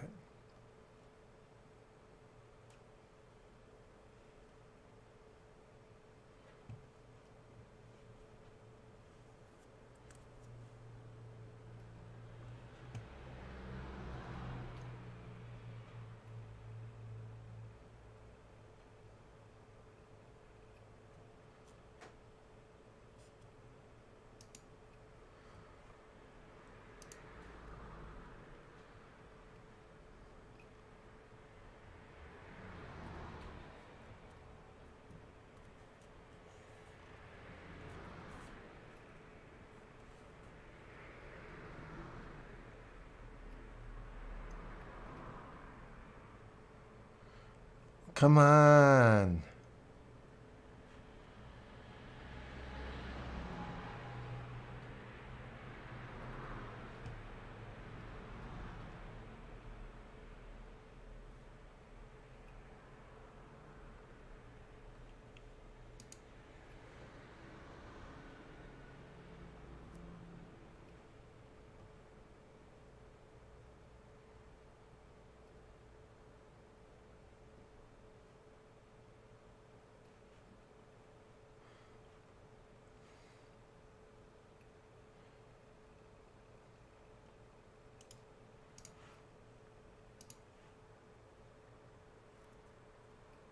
Yeah.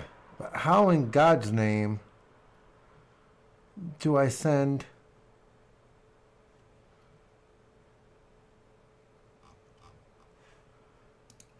an emissary? Hello?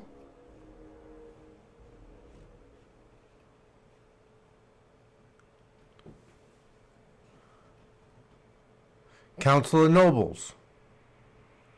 Time remaining 5 turns. Send emissary mission.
Warhammer.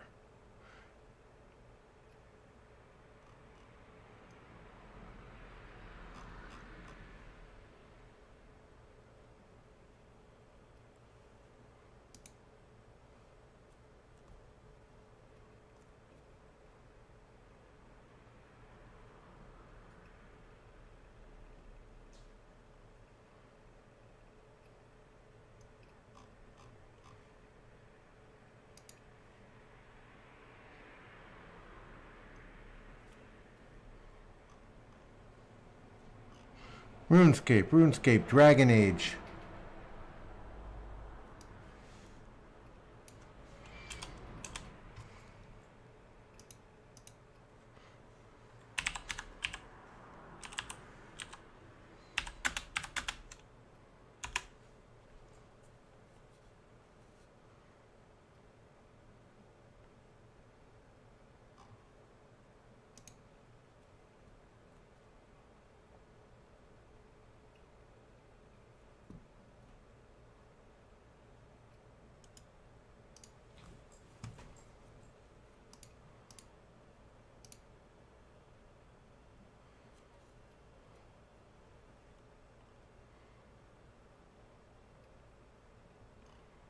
Yeah, I don't care about the total war thing.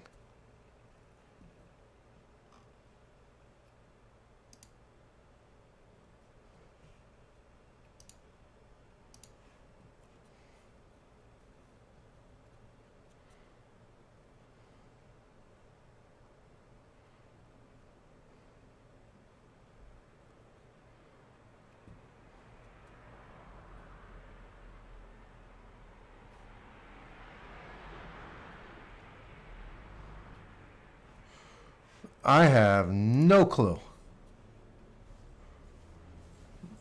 Because I don't have a female nor a diplomat. All right. Third age, create diplomat.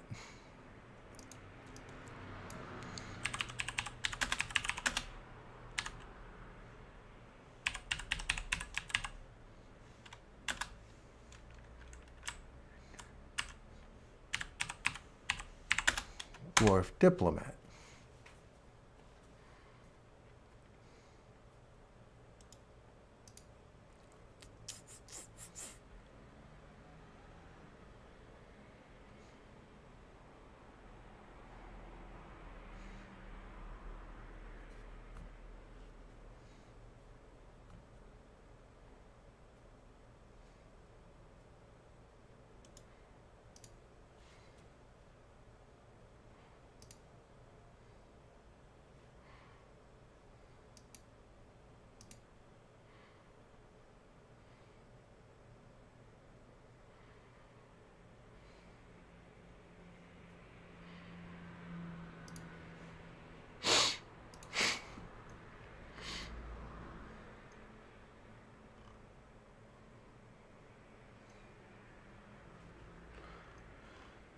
Oh, come on.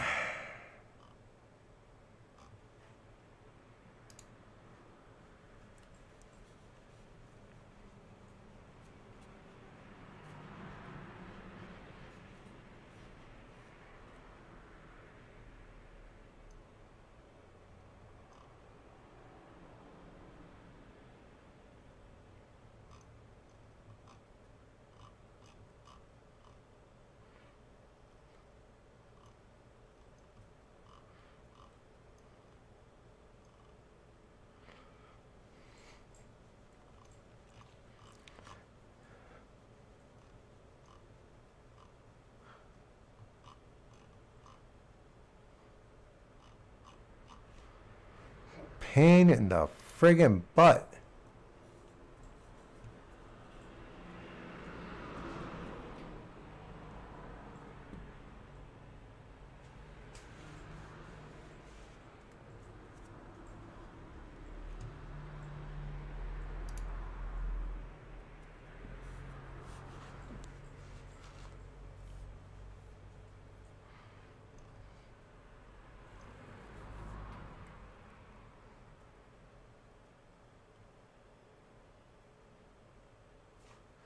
So, training diplomats is not hard, if I can build a diplomat.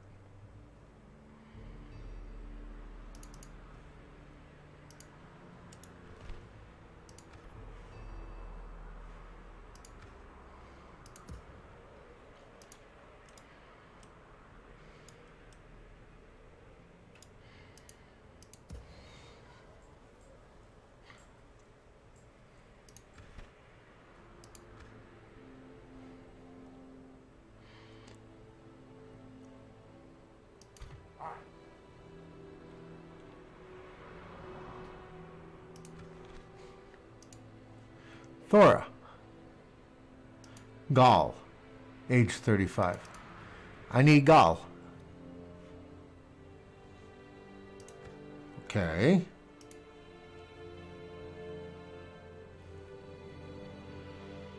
Hi, where's Gaul?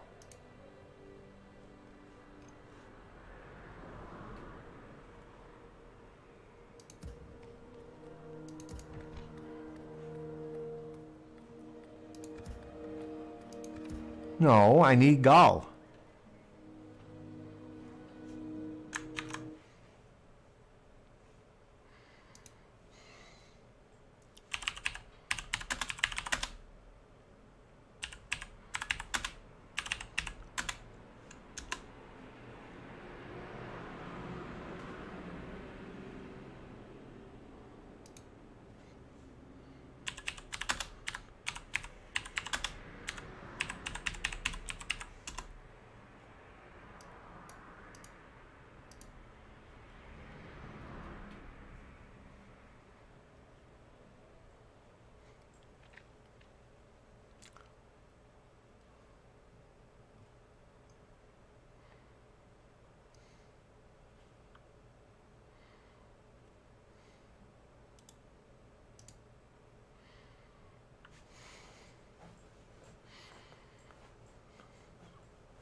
Okay.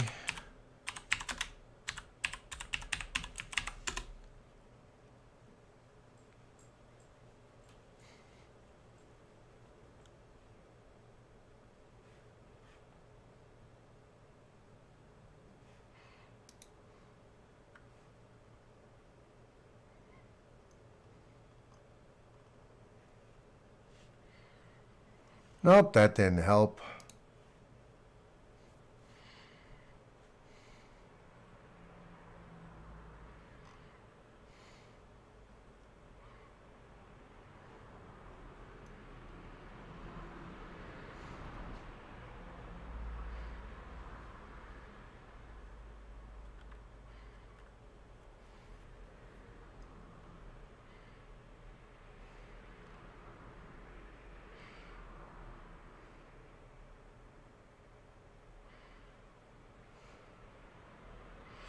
Normal campaign setting.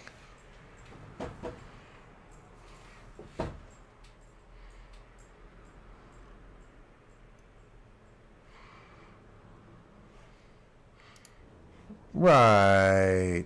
That works.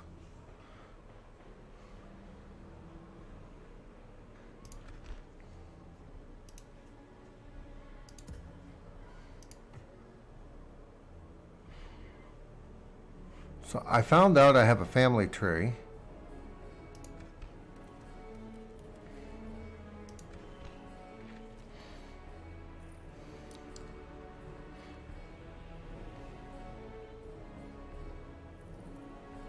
Nain and Thorn. Nain, Thorn.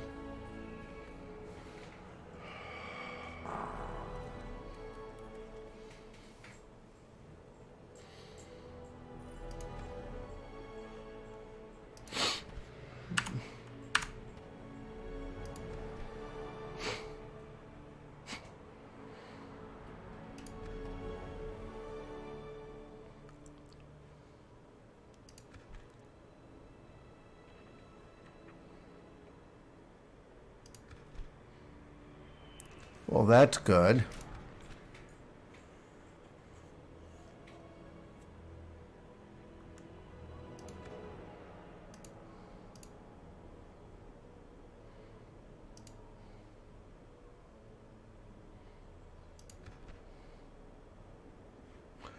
Not good, boys and girls.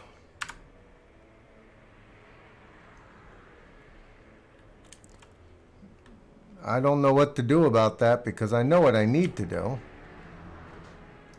And that's because this is Balin. Nope.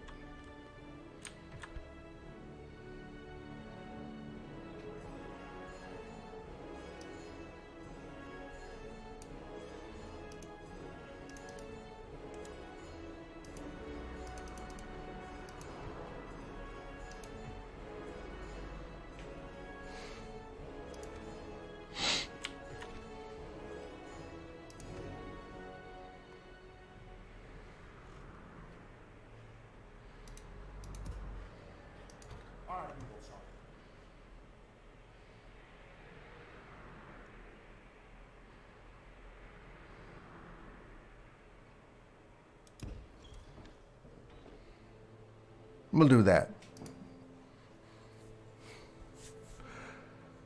Because otherwise, I don't know what the heck I'm supposed to do about this.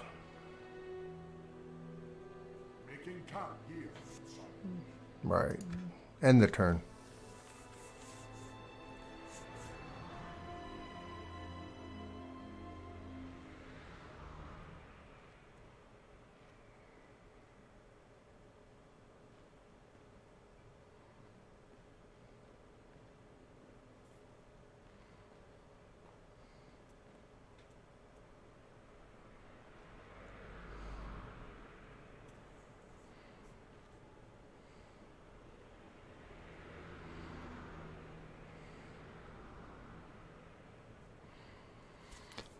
Oh, Lord have mercy.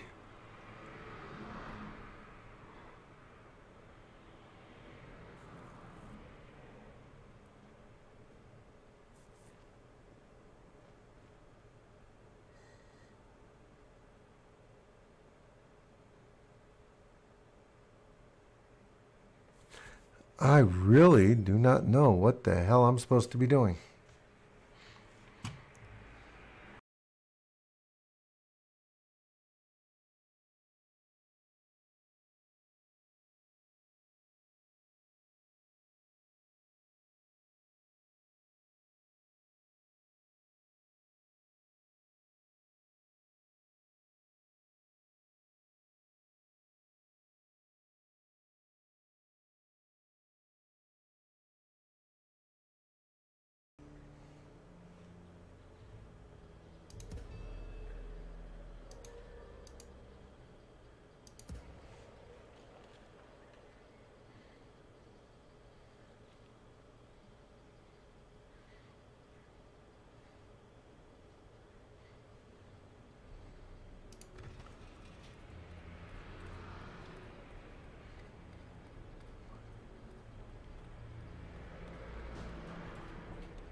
There we go. Give me my council chambers.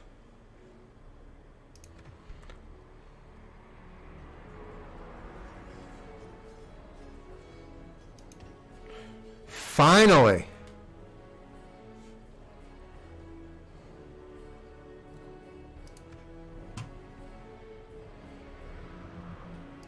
My king.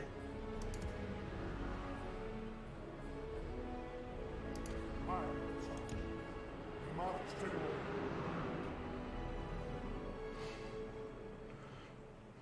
Finally, have a diplomat. Pain in the butt. Friggin' game. Jesus. Aye, forward.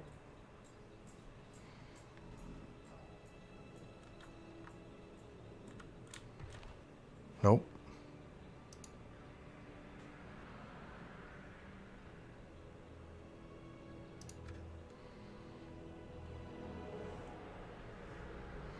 Aye, sire. Move out.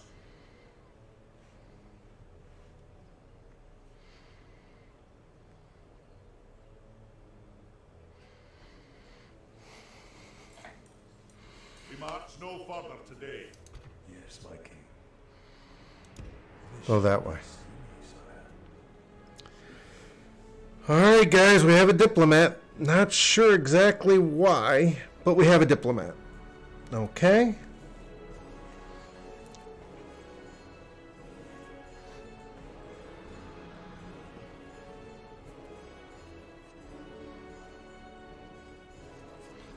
But I'm going to call it quits in a little bit. Continuing to Wargs. Aye. You go there.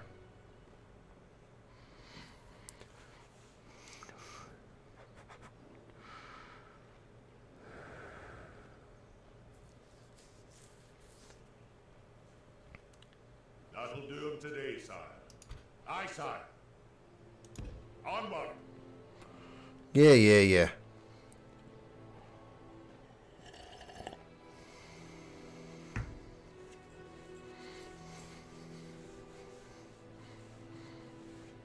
We've marched our limit.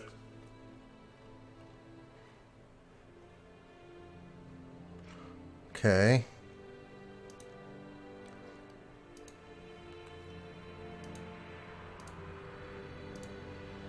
There we go.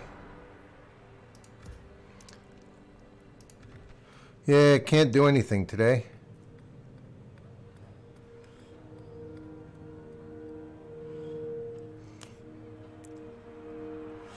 Yep. All right. We're broke.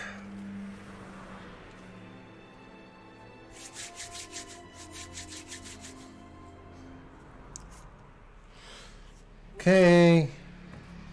I'm going to get my diplomat there, and then we're going to quit for the day.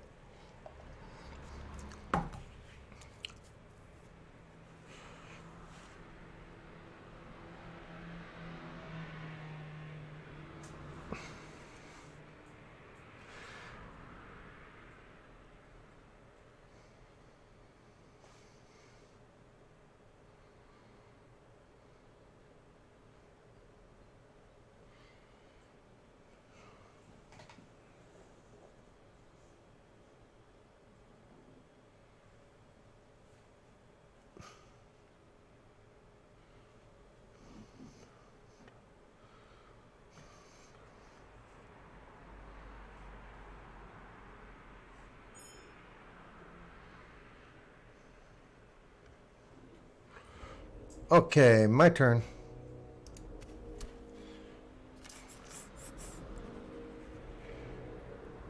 Yep.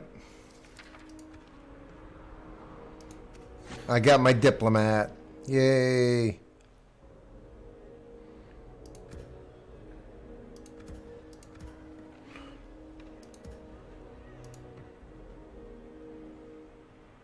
Agent. Hi. Idiot.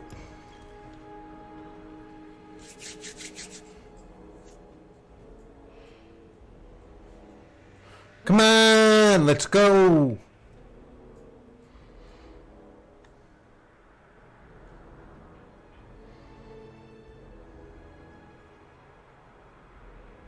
This journey is over. Aye, my king. Move out.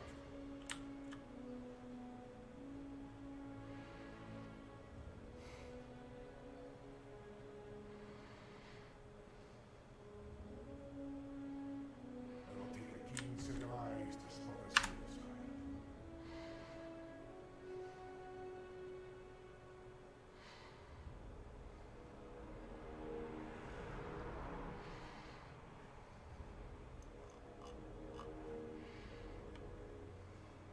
Aye.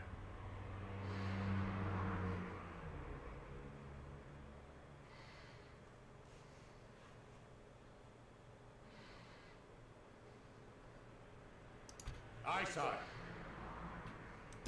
March!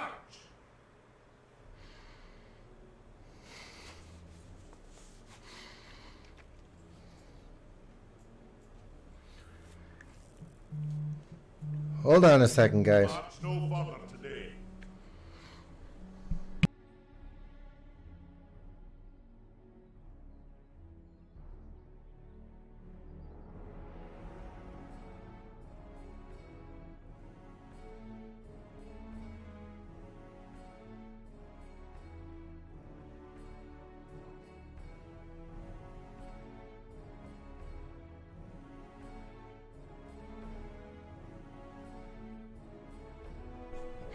Okay.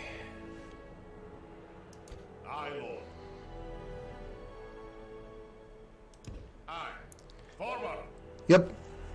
Let's all meet up.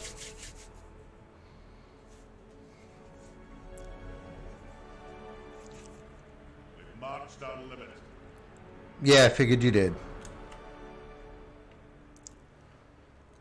Okay. Okay, and away we go.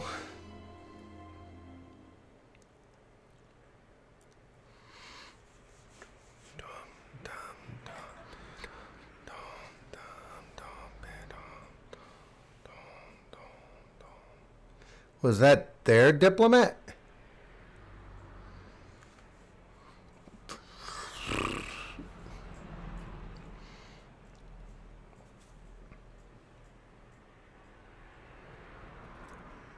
Dale sending a diplomat.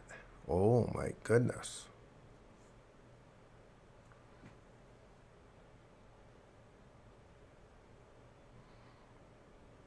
Hi. The heck?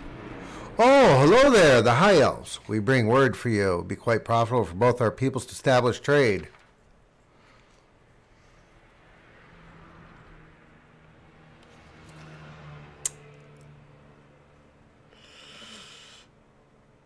Alliance, give region.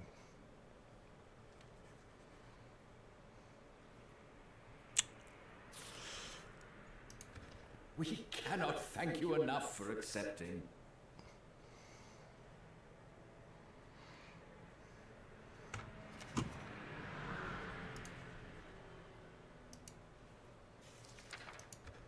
Another proposition. We're happy to listen. No, we cannot agree to this now. You have further proposals? Please, let us hear them. Let's not take this any further.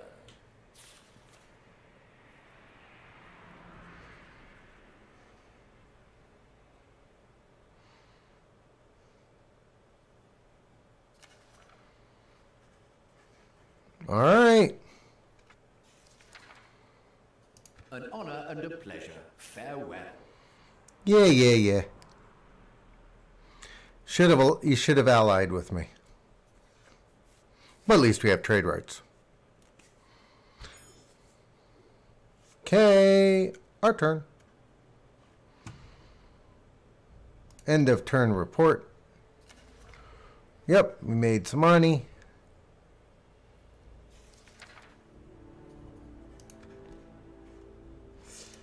And we got our mines. Thorns Hills. Beautiful. Alright. So, you can move. Aye, sire. Aye. Join up. My king. Onward.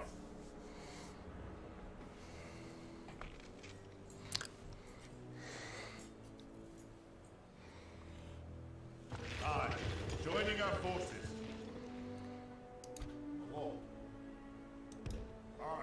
Morning. Yep. Get up there. It's time to join up.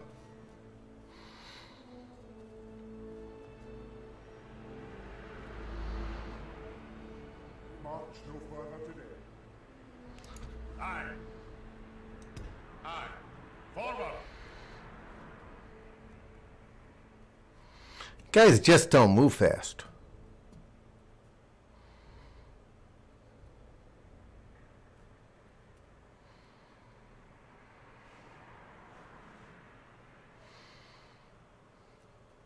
Awaiting your command. Aye, sir.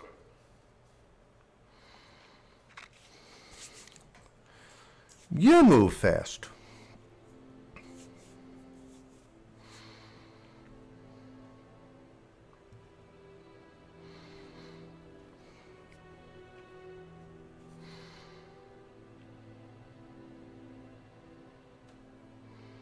I must stop here, sire. Did I give you permission to stop? There we go. Alright, you're building them.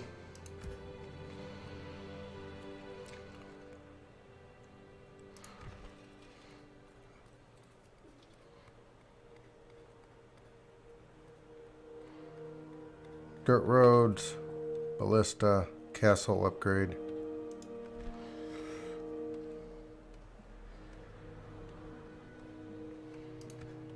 Okay.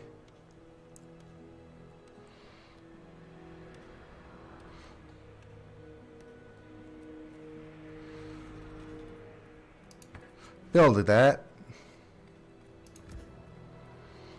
Thorns Town Halls. Large pig farm. Nope. Boyer or pig farm.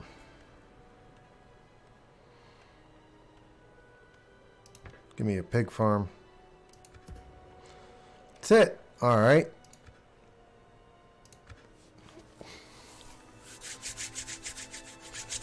Here we go. Yeah, Dale keeps wandering around.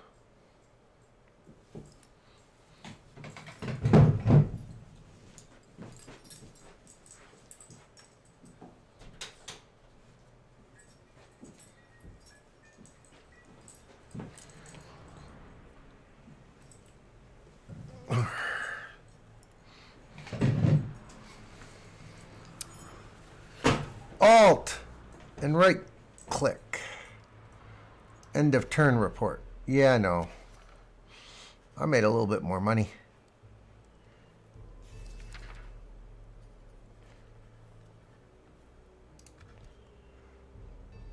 Relations are worsened.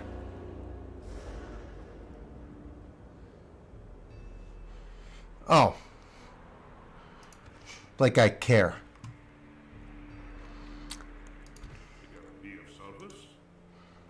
Yeah, get in there.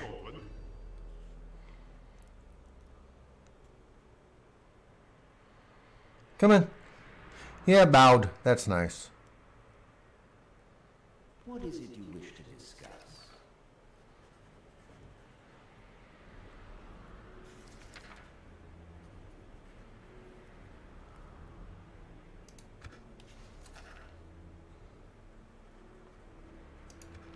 You hold us at ransom, and you know this. Would you stop? Very well. What else do you have to suggest?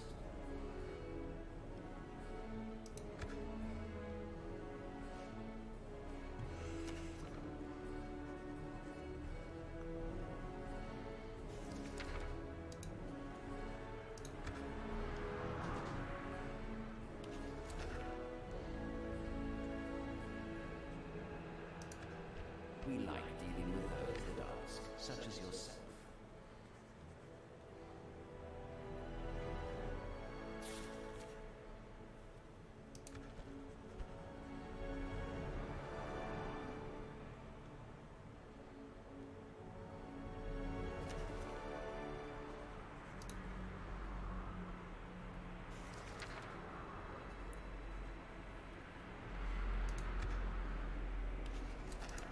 This proposal is of little interest.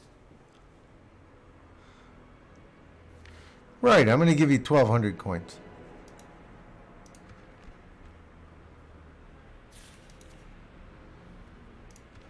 No, we will not agree to anything like this. Very well, it was just a suggestion. One more Plan to try. make a more considerate proposal, we hope.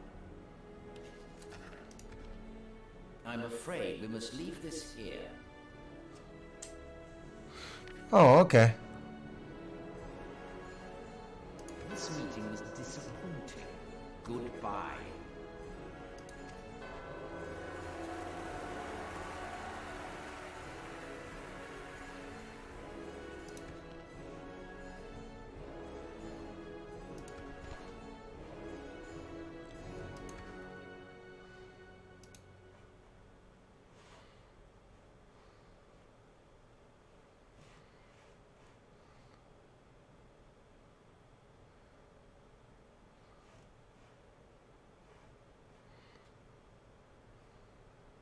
Where to? Mordor.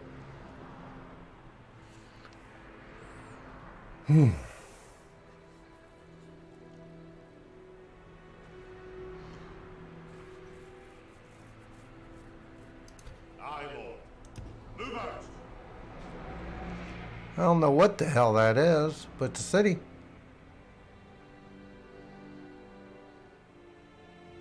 Fighting the armies, sire.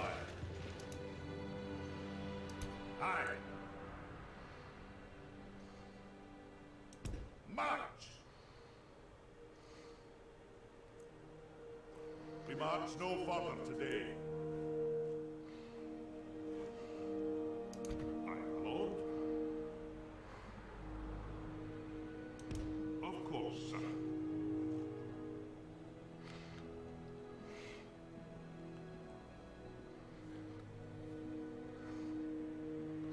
Our mission was a success.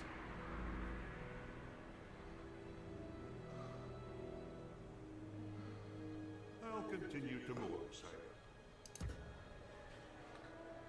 Okay.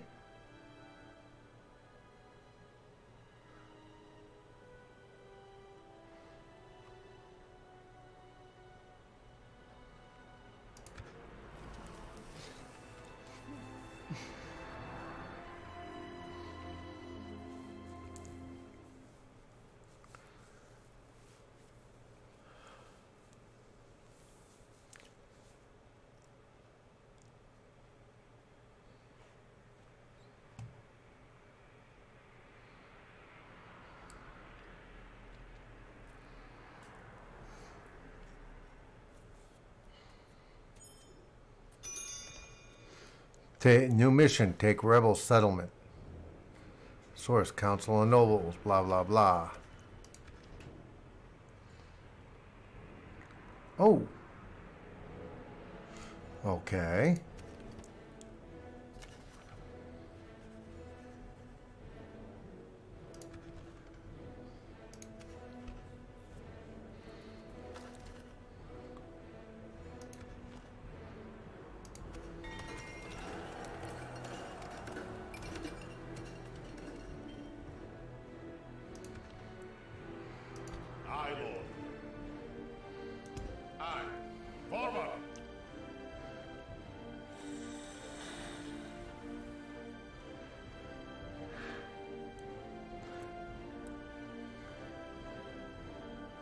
Ah, there's Worm Cove. That'll do him today.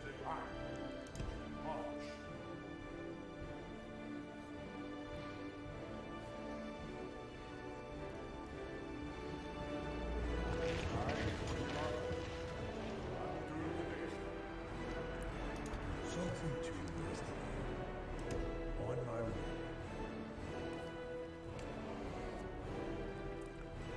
Okay. We're going to leave it here.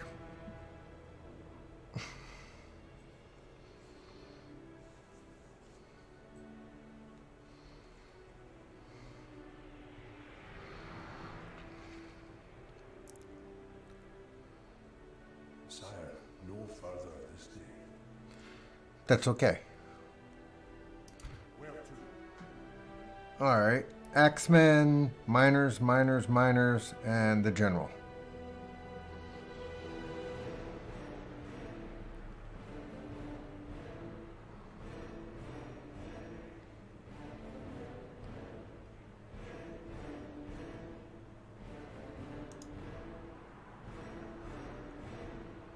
Okay. That was good.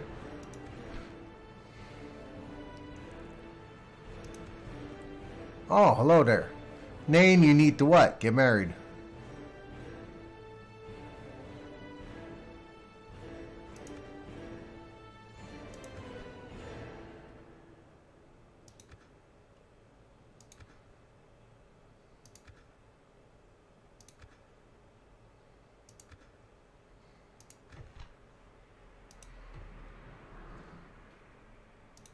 You're on. Awaiting your command.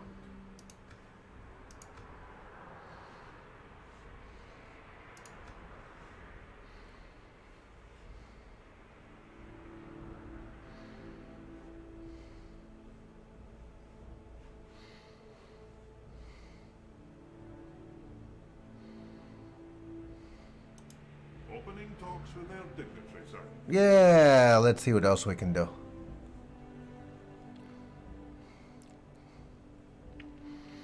As long as you're walking that way.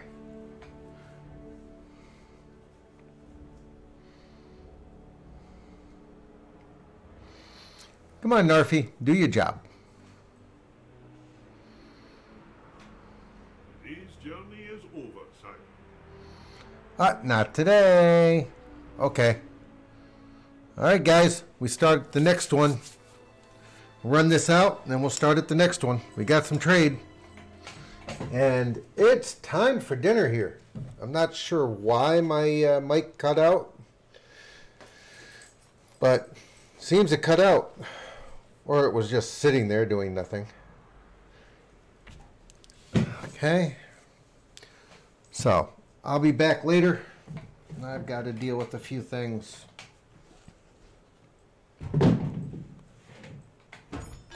Oh! We have another bride. Hold on. A woman of fitting breeding. Oh my God, we're breeding women.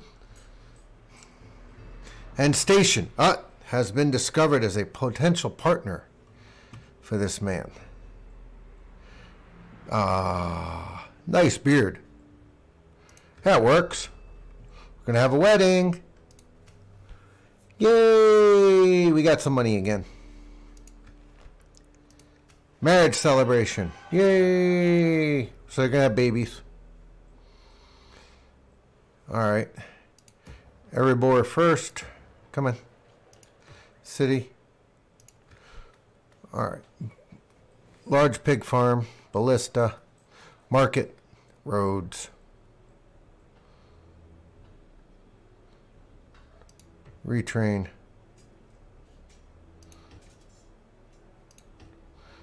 Retrain both of them. And construct some roads. There we go. All right.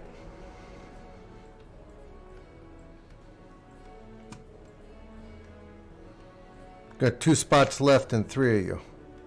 Guess we're going to do the market and we're going to do the pig farm. Oh, and I got some money left. Let's see. What do we want to do here? Large pig farm. I have a pub. I have a brewery. Boyer.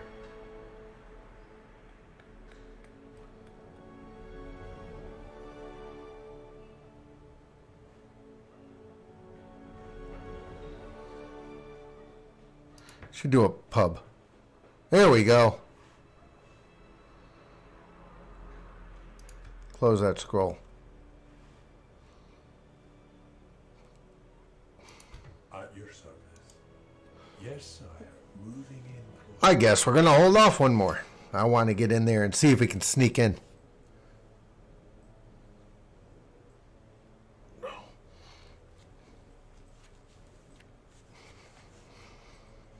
Because this is pretty nutso. Oh, look at this. Doesn't look like... He does not look like a dwarf. Oh!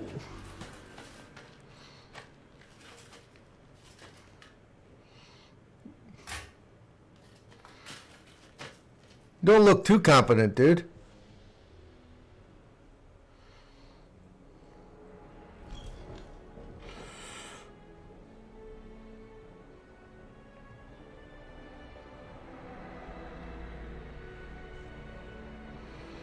Withered health. Withered heath.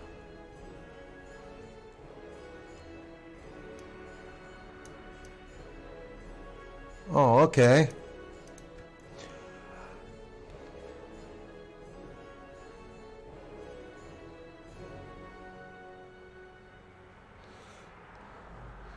All right.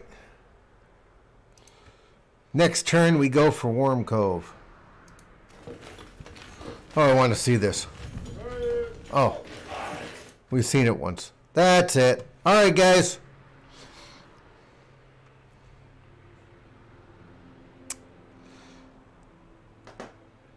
When I come back, we're attacking.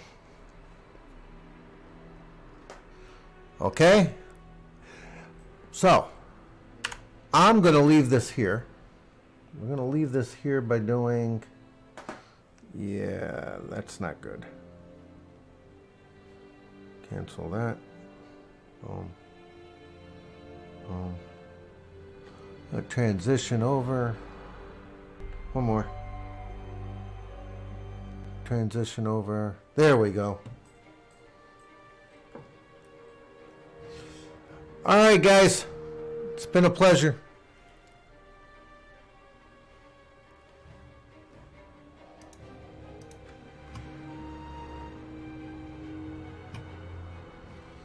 Okay, so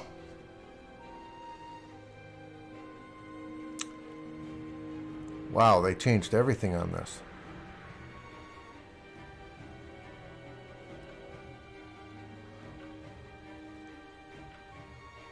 There we go. All right. If you enjoyed, remember, subscribe, follow, like, dislike. Prefer likes. Dislikes are okay too.